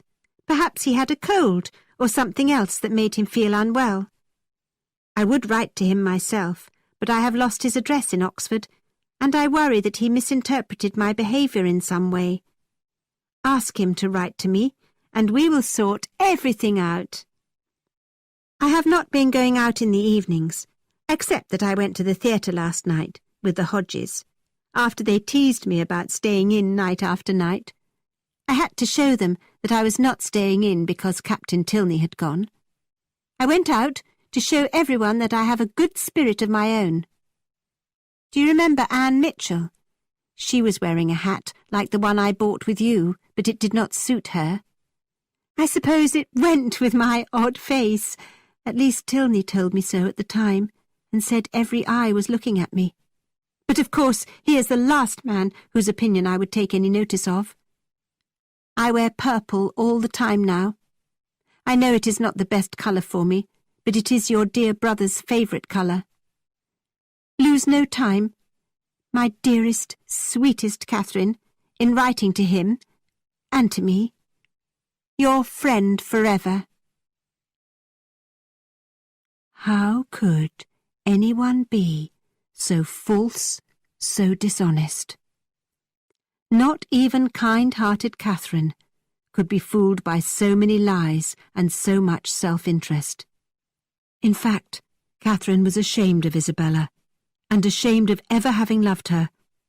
Her excuses for her treatment of James were empty, and Catherine could not believe that she had been asked to write to her brother on Isabella's behalf. He had suffered enough, and would never hear Isabella's name mentioned by his sister, never again. When Henry returned from Woodston, Catherine told him and Eleanor about the letter. Your own brother has had a lucky escape, Catherine said sincerely. And for me, I wish that I had never met Isabella Thorpe. I can see that she never had any true feelings for either James or for me. It will soon seem that you had never met, Henry said. But please explain one more thing for me, Catherine replied. She was obviously pursuing your brother but did not succeed. But I do not understand Captain Tilney's behaviour in this affair. Why did he flirt with her and make her quarrel with my brother and then walk away from her? I cannot explain my brother's motives, but like Miss Thorpe, he thinks very highly of himself. Until this time, he has not been hurt by his flirtations, explained Henry. I believe that he never really cared for your friend. Well, I disapprove of this sort of behaviour, Catherine said quite angrily. And I must say that I do not like Captain Tilney at all. I suppose that no great harm has been done to me or to my brother, but what would have happened if Isabella had lost her heart to him? But we must first assume that Isabella had a heart to lose, which would make her a different young woman, and so she would have received very different treatment from my brother, replied Henry. It is good that you defend your brother, said Catherine. And you must defend your brother's position, and understand that he should not feel sad about losing Miss Thorpe. He has had a lucky escape. Your own sense of what is right and wrong is so strong that you have not even thought of revenge against your friend. I admire you very much for that. Henry's admiration was enough to make Catherine feel better in any situation. She was determined not to think that Captain Tilney was completely evil. She decided she would never answer Isabella's letter, and she tried not to think about what had happened in Bath between those two ever again.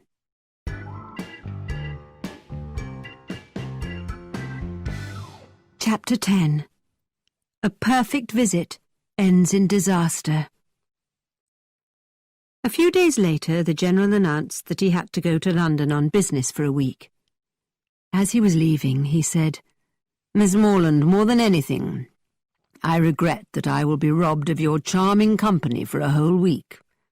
I have instructed Eleanor and Henry to look after you, and I hope you will tell them if there is anything they can do to make your stay more amusing or more comfortable. The General's departure gave Catherine her first understanding of the principle that a loss may sometimes be a gain. The three young people had much more fun without General Tilney in control of their lives. Every meal was a scene of enjoyment and ease, and every day was spent as the three wished. These delightful days made our heroine love the place and the people more and more. Catherine was now in the 4th week of her visit and had never been happier. But the fact that she had been there for almost a month made her wonder whether it was polite to stay any longer, or whether she should suggest choosing a date for her return to Fullerton. Although it was an unpleasant subject, Catherine took the first opportunity to speak to Eleanor about it. Dear Eleanor, I think I must return home soon. Oh, Catherine, Eleanor began with feeling. I had hoped for the pleasure of your company for a much longer time. If your parents knew how much we enjoyed having you here, do you think they might allow you to stay a bit longer? Oh, my parents are in no hurry to have me at home. They are always satisfied if I am happy. Then why are you in such a hurry to leave us? Asked Eleanor, with a worried look on her face. But I have been here so long, Catherine cried. If you have grown tired of being here, I cannot urge you to stay, Eleanor said sadly. Oh no, you misunderstand me. For my own pleasure, I would be very happy to stay another 4 weeks, but I do not wish to become a nuisance. Catherine, it is settled then. You must not think of leaving us. Henry and I will be very sad to lose you, so you must stay as long as possible. Eleanor's desire for her to stay longer at Northanger Abbey was so sincere that it confirmed Catherine's secret belief that the Tilneys hoped she would belong to their family one day. Henry's obligations at Woodston took him away during his father's absence, but Catherine continued to be happy because it gave her time to get to know Eleanor better and to enjoy her company. On the evening of Henry's departure, the young ladies were still sitting and chatting at the dinner table at 11 o'clock, a rather late hour at the Abbey. Then, as they walked to their bedrooms, they heard a carriage arrive outside, and in the next moment they heard the loud noise of the doorbell. Who could that be at this late hour? Wondered Eleanor. It must be Frederick. I will say good night, dear Catherine, and go downstairs to welcome him. Catherine went into her room, thinking about meeting Captain Tilney the next morning at breakfast. She hoped that he would not mention Isabella's name or the part he had played in her brother's unhappiness. She thought she could be polite to him, as long as no one talked about Bath. Half an hour later, Catherine heard someone come up the stairs, and then her door opened very gently. Eleanor came into her room, looking pale and quite nervous. Catherine worried that Captain Tilney was in some kind of trouble and made Eleanor sit down. After a minute or two of silence, Miss Tilney said, "My dear Catherine, I have come to you with bad news, and I do not know how to tell you about it. Oh, how shall I tell you?" Has something happened to Henry? Is there a messenger from Woodston downstairs? No, it is not anyone from Woodston. My father himself has arrived. Eleanor's voice shook, and she looked at the carpet when she said, "My father." Catherine was disappointed to know that General Tilney had returned early, but she waited for Eleanor to explain more. "You are so good and kind.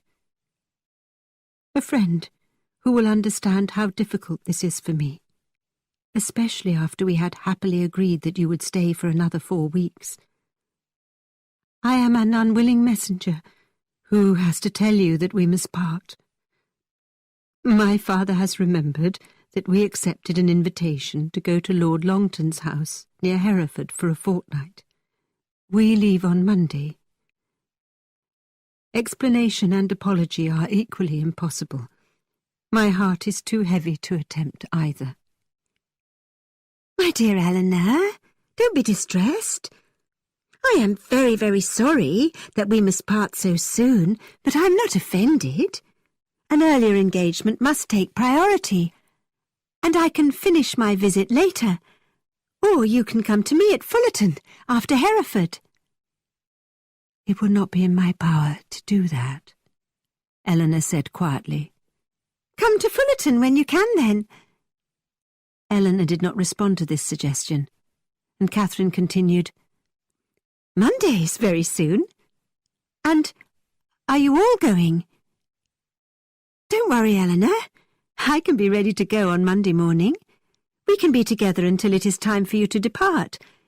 It will not bother my parents if I show up unannounced on Monday evening. The General will send a servant with me, I imagine, for half the trip, and then I will be at Salisbury and only 9 miles from home." "Catherine,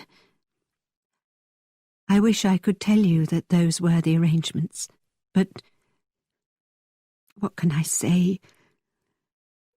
You must leave us tomorrow morning. The carriage has been ordered to be waiting for you at 7 o'clock. And no servant will accompany you." Catherine sank into a chair, unable to breathe or to speak. "Dear Catherine," Eleanor continued, "I could hardly believe my senses when I was told. No disappointment or anger on your part could be greater than my own. What will your father and mother say after we took you away from the Allens, your true friends, and brought you here so far from your home?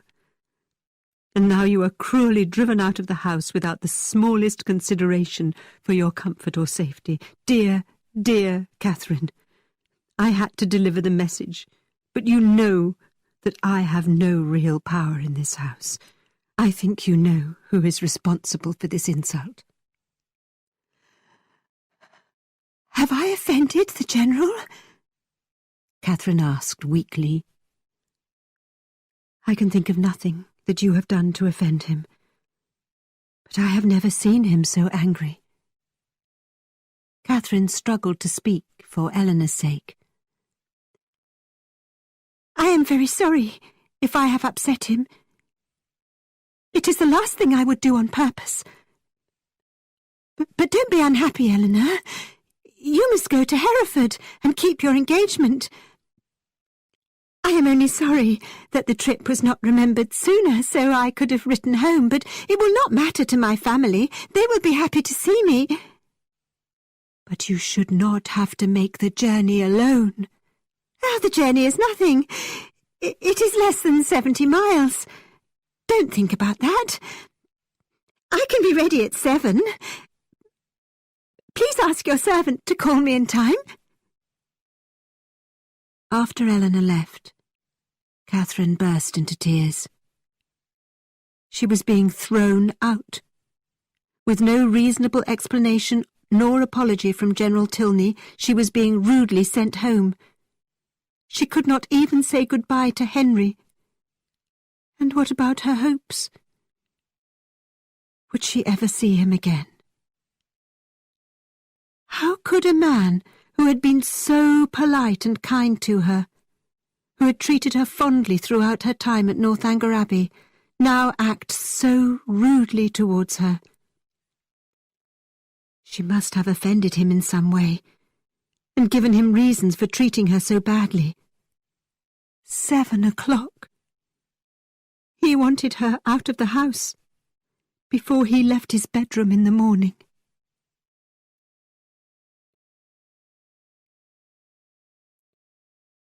Catherine spent another sleepless night at Northanger Abbey, but this time she was not frightened by imagined ghosts and mysterious chests and cupboards. This time her anxiety had a basis in fact, and neither the wind nor the darkness bothered her. Instead, she lay awake, wondering how things had gone so badly wrong. By the time Eleanor came to her room at 6 in the morning, Catherine had finished her packing and she was almost dressed and ready to depart. Both young women remained silent, neither knowing how to improve the situation. At the breakfast table, Catherine could not eat, but she thought about breakfast the day before. Happy, happy breakfast. Henry had been there, and the three of them had chatted, enjoying everything present and fearing nothing in the future except Henry's visit to Woodston for a few days. Henry had sat beside her and helped her to food, and so Catherine now lost herself in this memory. Then she heard the carriage arrive outside and remembered what was happening. Eleanor now felt the need to speak and hurried to say, "You must write to me, Catherine, as soon as possible. You must tell me you are safe at home and have found your family well. I will not expect more. Please send a letter to me at Lord Longton's, but address it to his daughter, my friend Alice." "No, Eleanor," Catherine answered quietly. "if you are not allowed to receive a letter from me, I think I had better not write. I will have no trouble getting home safely." "I am not surprised by your feelings, dear Catherine, and will not urge you to do something you are unhappy about," Eleanor answered sadly, with tears in her eyes. "Oh, Eleanor, I will write to you. Please don't worry." "Thank you, Catherine. And there is one more thing. You have been so long away from home that I wonder if you have any money left for the journey." Catherine quickly looked into her purse and said, "I had not thought about money, but you are right. I cannot pay for the journey to Fullerton." Eleanor gave Catherine money from her own purse. Soon the carriage was announced to be ready, and Catherine and Eleanor's silent, sad looks expressed more than any words could. They hurried to the door, and Catherine was soon climbing into the carriage, but she could not leave until she had asked Eleanor with trembling lips to give her kind regards to her absent friend. But, by almost mentioning his name, Catherine's tears began again, and she found her seat and covered her face with her handkerchief.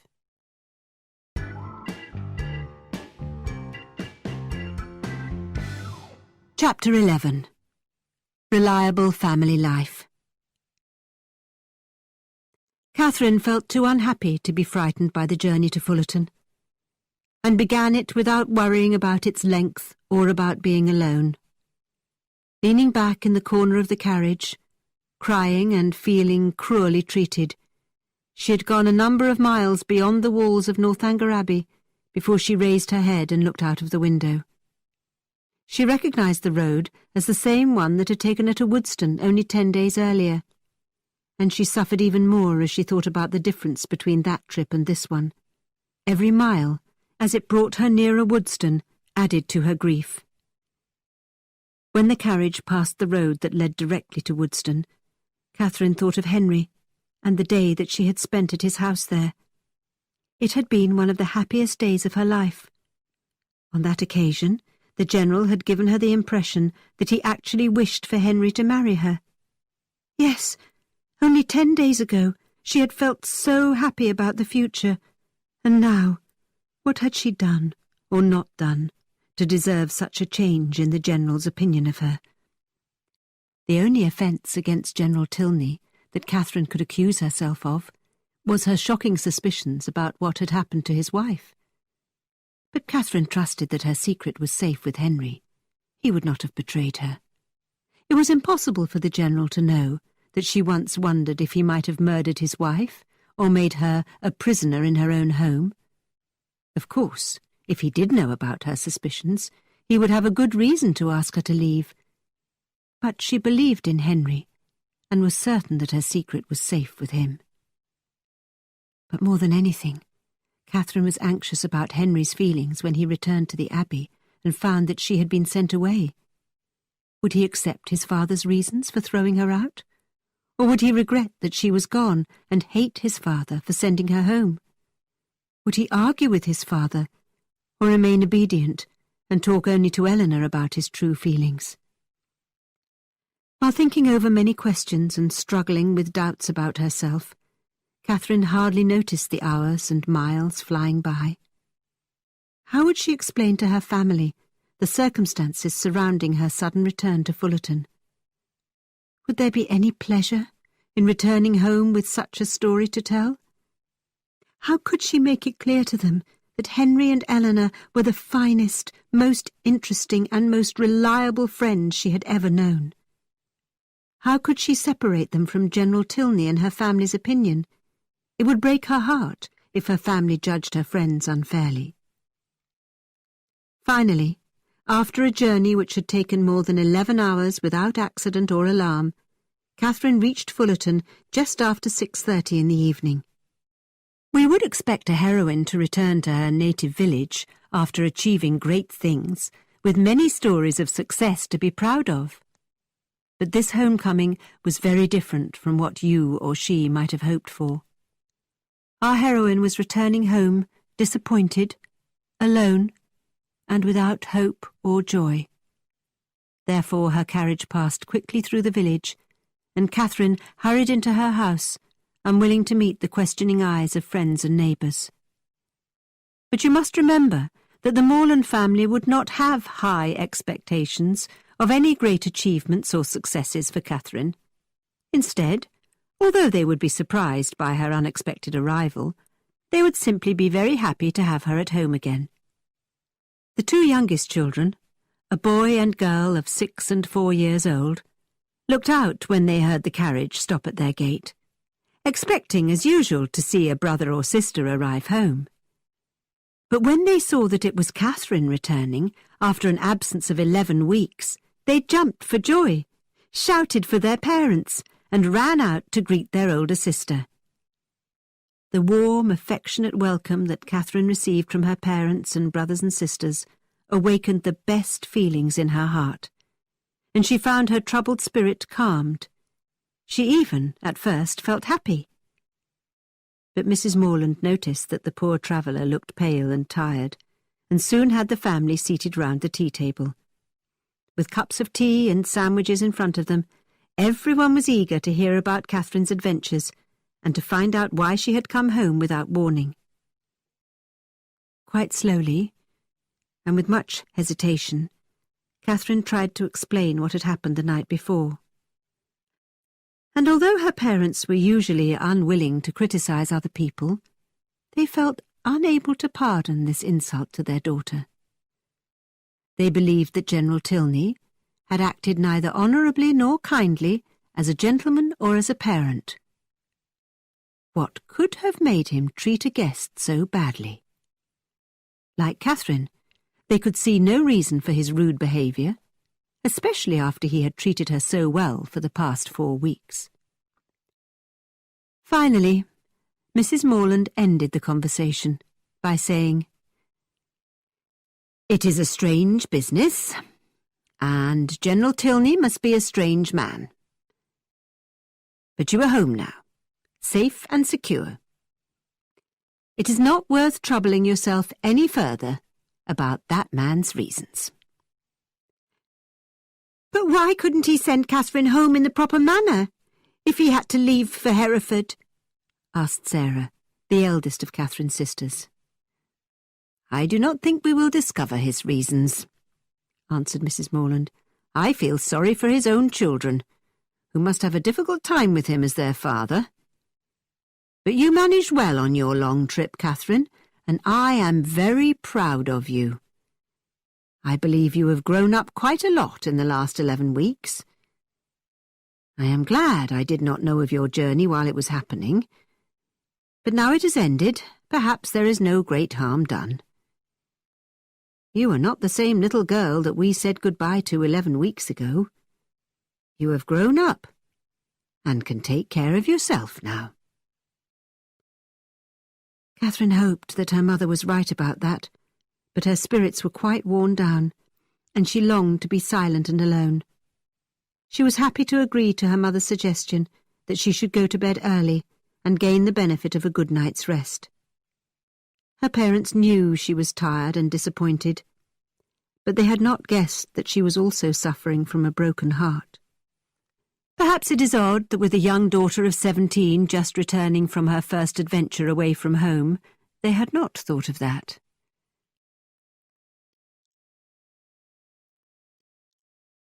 As soon as breakfast had ended the next morning, Catherine sat down to write the promised letter to her friend at Northanger Abbey. She regretted the cold manner in which she had left Eleanor Tilney, and the fact that she had never valued her kindness and character enough. But most of all, she worried about leaving Eleanor to deal with General Tilney and his difficult nature. She wanted her letter to say how grateful she was, without reminding Eleanor of how the visit had ended. She wanted to be careful without being cold, honest without placing blame. She did not want to cause Eleanor any pain, and she did not want to embarrass herself in case Henry saw the letter. In the end, Catherine wrote a very short note, in which she expressed her grateful thanks and her affectionate good wishes for Eleanor and her brother, and in which she returned the money Eleanor had given her for her journey. "This is a very strange friendship," said Mrs. Morland, when Catherine had finished her letter. "Soon made and soon ended. I am sorry that you were disappointed, because Mrs. Allen had only good things to say about the Tilney children, and you were so unlucky with your friend Isabella, too. And poor James. Well, we must live and learn. I hope your next new friends will be more worth keeping." Catherine's cheeks went red as she warmly answered, "No friend can be more worth keeping than Eleanor." "If that is true, Catherine, I hope that you and she will meet again sometime in the next few years. It is very likely to happen. Imagine what a pleasure it will be to see her again." But Catherine was not thinking only of Eleanor as she listened to her mother's kind but painful words. What would happen to Henry Tilney if she did not meet him for a few years? Her eyes filled with tears as she imagined such a meeting.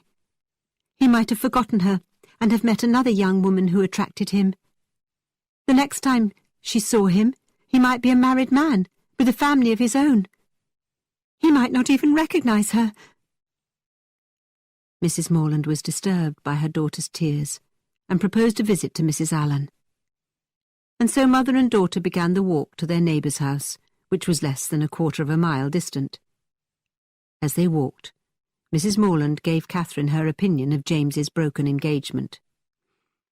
"Of course, we are sorry for James, but it is good that the engagement has ended, and there is no harm done in the end. We did not know Miss Thorpe, and she had no personal fortune. And now, after such improper behaviour, we have a very poor opinion of her. James will recover, and I am sure that he will use better judgment next time." Her mother's thoughts made Catherine reflect on the changes in her own circumstances. 3 months ago, she had been full of happy expectations, and had run between her home and the Allens' house 10 times a day, with a light heart and an independent spirit, looking forward to new pleasures and without a care in the world. She could picture herself 3 months ago. And now, what a different young woman she was. The Allens were surprised but very glad to see Catherine, and they too were very angry and displeased on learning how she had been treated by General Tilney. "Catherine surprised us yesterday evening," reported Mrs. Morland. "She travelled all the way in a carriage by herself, and knew nothing about her journey until late Saturday night. General Tilney returned home with the strange idea that he was tired of having her in his house. He must be a very odd man. Very unfriendly, certainly. But we are so glad to have Catherine with us again, and it is a great comfort to find that she is not a poor, helpless creature, but can manage very well for herself." Mrs. Allen was shocked. She filled every pause in the conversation by saying, "I really have no patience with the General." But she did not allow for many pauses. "Bath is a nice place, Catherine, after all," she said brightly. "I did not like the idea of leaving. Did I tell you that I tore my blue dress? I had it mended before we left Bath, and you cannot see the tear. And Mrs. Thorpe was such a comfort to us, wasn't she? You know, you and I were quite lonely at first." "Yes, but that did not last long. Catherine replied brightly, enjoying thoughts of Bath and happier days. Very true. Then we met Mrs. Thorpe and were always busy. My dear, do you think these silk gloves still look well? I wore them for the first time in Bath. Do you remember that evening? Oh, yes, perfectly, answered Catherine. It was very agreeable, wasn't it? Mr. Tilney drank tea with us that evening, and I thought he was an excellent addition to our little society. He is a kind gentleman, isn't he? I think you probably danced with him that evening. I am not certain, but I was wearing my most expensive dress, do you remember? And Mr. Tilney admired it very much. Catherine felt too emotional to answer, but Mrs. Allen continued, I really have no patience with the General. He seemed such an admirable gentleman when we met him. Do you know, Catherine, that his lodgings were rented by another family the day after he and his children left? But no wonder. It was such a desirable address. As they walked home again, Mrs. Morland said, You must be grateful for your old friends. They have loved you and been concerned for your happiness for many years. Having the affection and good opinion of friends like Mr. and Mrs. Allen is much more important than your recent unhappy experience. Catherine knew that these were wise words, but at that moment they meant little to her. Her present happiness did not depend on old friends, but on the behaviour of her newest friends. Mrs. Morland continued encouraging her daughter to forget about the people she had met at Bath as they walked towards home. Catherine listened politely to her mother, but she was silently reflecting that now Henry must have arrived at Northanger. Now he must have heard about her departure. And now, perhaps, the family were leaving the Abbey for Hereford.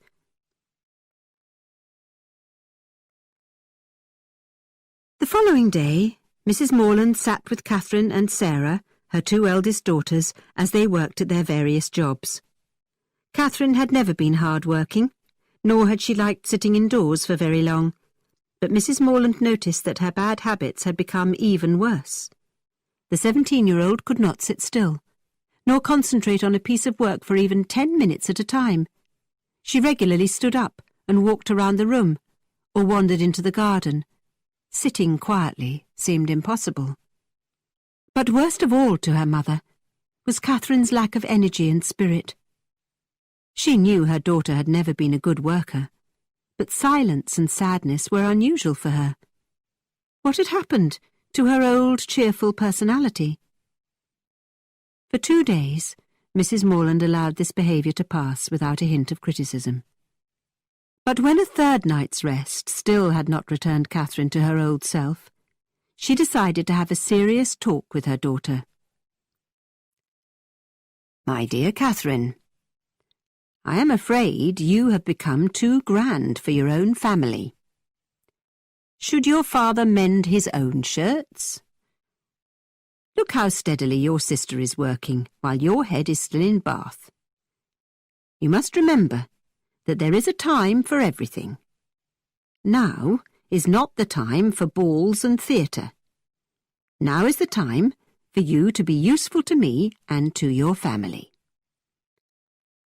Catherine picked up her sewing basket and sadly replied, I do not think about Bath. At least, not very much. Then you must still be upset about General Tilney, and that is very silly of you. You probably will never see him again. You should not worry about things you cannot change. After a short silence, she continued, I hope you have not found your home disappointing, because it is not as elegant as Northanger Abbey. That would be turning your visit into something evil. Wherever you are, but especially in your own home, you should learn to be content. I was not happy to hear you at breakfast talking so much about the French bread and the beautiful plates at Northanger. I am sure I do not care about any of that, said Catherine quietly. I have a book, Mrs. Morland said, with a very clever essay about young ladies who have been spoiled by making friends with people who are much grander than their own families. I will find it for you later. I am sure it will do you good." Catherine tried to get on with her work, but after a few minutes, Mrs. Morland saw her staring out of the window again. She came to the conclusion that her daughter was suffering, and she hastily left the room to find her book of clever essays.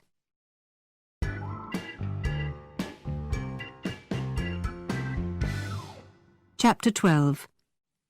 Happily Ever After. Eventually. It took at least 15 minutes for Mrs. Morland to find her book of essays, and then she had a few other tasks to complete before she could return to her daughter. And when she was able to return, she was surprised to find a visitor there, someone whom she had never seen before. With a look of much respect, the young man immediately rose, and Catherine introduced Mr. Henry Tilney to her mother. Mr. Tilney quickly began to apologize to Mrs. Morland. "I am sorry to arrive here without an invitation. I know that you cannot welcome a visitor from Northanger Abbey after what happened to Miss Morland there, but I was impatient to know that she had arrived home safely." Mrs. Morland had never blamed Henry or his sister for their father's rude behaviour, and now she was very pleased by this young man's appearance and by his sincere apology. "Thank you, Mr. Tilney, for your kind treatment of Catherine. I believe you have nothing to apologise for. You, and any friends of our children, are always welcome to visit us at Fullerton." Then she continued, with a list of polite questions about Mr. Tilney's journey, the weather, and the condition of the roads. Meanwhile, Catherine remained silent, but her mother could see from her bright eyes and rosy cheeks that she was very pleased by Mr. Tilney's presence.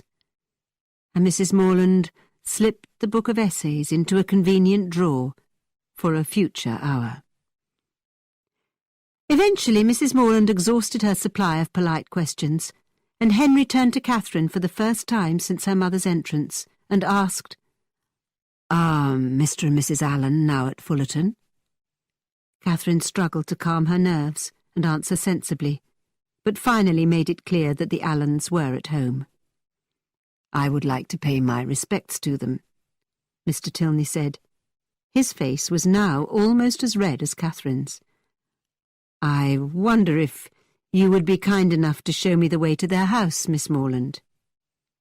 "You can see it from that window," interrupted Sarah, who continued to sew quietly, but was keeping an eye on what was happening.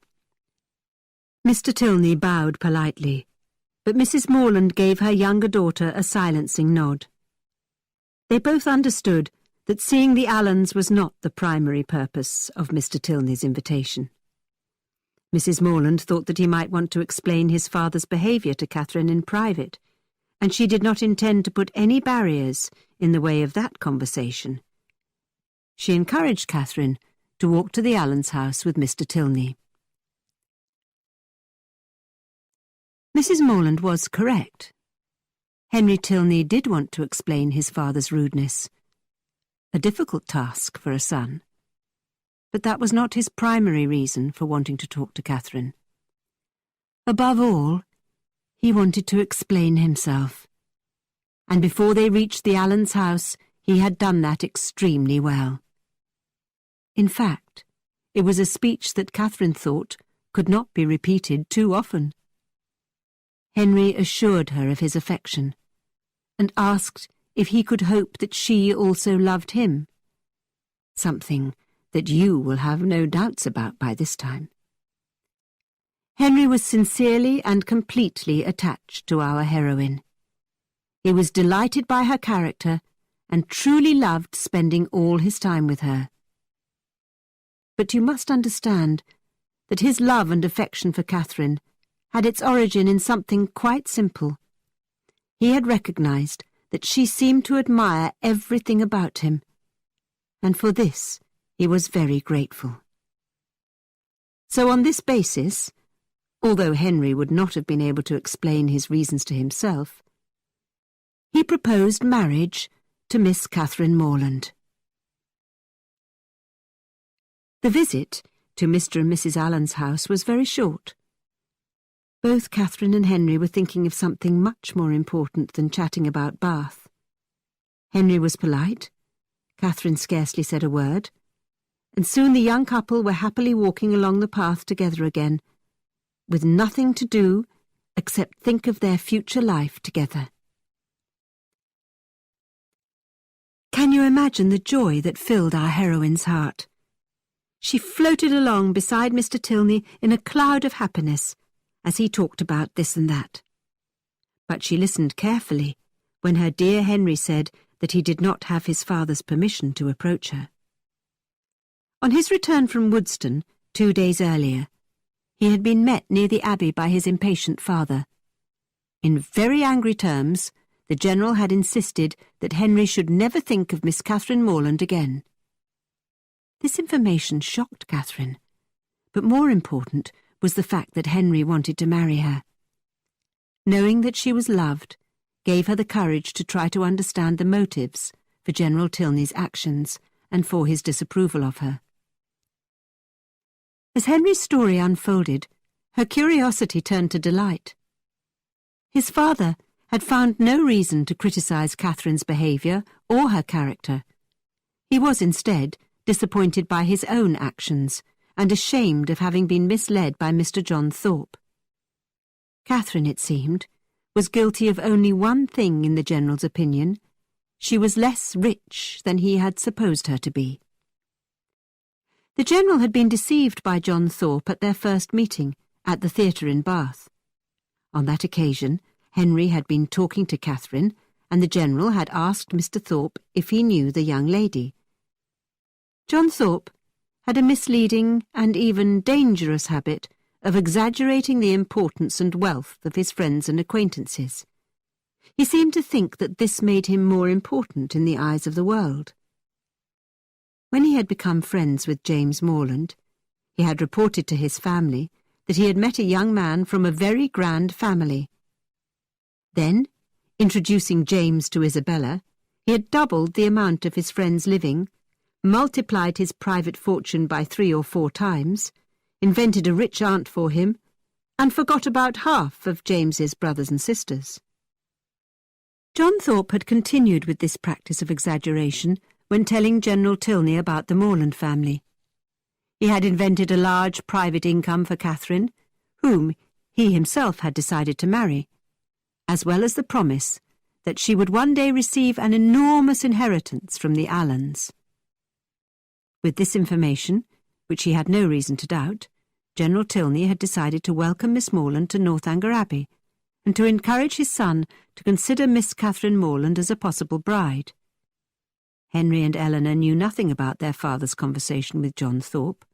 They were astonished by the kind, friendly attention he showed towards Catherine, and the clear signals he gave Henry that he approved of her as his son's future wife. But on his visit to London, the General had met Mr. John Thorpe again. The younger man was by that time suffering from what he considered to be ill treatment by both James and Catherine Morland. She had refused his proposal of marriage, and James would not accept Isabella's apologies. Now he was eager to change the General's good opinion of the whole Morland family. This time he gave a more accurate account of how many Morland children there were, and the amount of money and possessions the parents had. In fact, he mentioned too many of one and too few of the other. And the Allens? Their entire fortune would be inherited by one of Mr. Allen's nephews. Angry with almost everyone in the world except himself, the General had returned to the Abbey, where you have seen how he behaved towards our heroine. Having heard all this, Catherine forgave herself for thinking that General Tilney could either have murdered or imprisoned his wife. Now she understood how cruel he could be in reality. Poor Henry was blushing with shame while telling Catherine this story. He had had an angry conversation with his father at Northanger Abbey, and had shocked the General by refusing to agree with his judgment of Catherine. He felt tied to Catherine, as much by honour as affection. He would not dismiss her from his heart or from his life. He refused to accompany Eleanor and his father to Herefordshire, and declared his intention of asking Miss Morland to marry him. General Tilney had been angrier than he had ever been with his son, and the two had parted without speaking to each other again. Henry had returned to Woodston and had begun his journey to Fullerton on the following afternoon. Mr. and Mrs. Morland were quite astonished to be asked by Mr. Henry Tilney for permission to marry their daughter. They had not suspected a connection between the two young people, but they believed Catherine was worth loving, and they soon happily accepted the situation. They had no reason to object to the marriage, not having heard anything negative about Henry, and liking his pleasing manners and good sense. Mrs. Morland's only additional comment was, "I am sure Catherine will make a poor housekeeper, but practice is a good teacher." Nevertheless, even with everyone celebrating the proposal, Mr. and Mrs. Morland could not approve of the engagement. They had mild tempers, but their principles were strong. They did not expect heartfelt approval from the General, but they required his agreement, at least. They assured the pair that they would be happy for them to marry when that agreement was obtained, but not before, and they trusted that it would not be denied for long. There need be no expectation of money from the father, since his son's present income already made him independent and comfortable. Their daughter could not hope for more. The young people were not surprised by this decision. They were, of course, upset, but they parted from each other with the hope that the General's opinion could be changed very soon. Henry returned to what was now his only home at Woodston, to look after his parish and to make improvements to his house for his future wife. Catherine remained at Fullerton, to cry rather dramatically, and to look forward to regular letters from Henry. We need not inquire whether the difficulties of absence were made easier by such secret communication. Mr. and Mrs. Morland never did. They had been too kind to demand promises, and whenever Catherine received a letter, which happened quite often, they always looked the other way. As we approach the last of these pages, you will have guessed that a happy ending is promised very soon. The only doubt can be the way in which perfect happiness was achieved. What circumstance could possibly change the General's opinion of a marriage between his son and Miss Morland? The answer was another marriage. In the course of the summer, Eleanor Tilney married a young man with a large fortune and a very respectable position in society. Such an addition to his own importance threw the General into a good mood for months, and Eleanor insisted that he must forgive Henry and accept Catherine as his future daughter-in-law. Everyone who knows Eleanor Tilney will, I am sure, congratulate her and wish her well in the home and with the man of her choice, away from the strict discipline of Northanger Abbey. My own joy on the occasion is very sincere. I know of no one who, after all her suffering, deserves happiness more. And her husband was a young man who truly deserved her.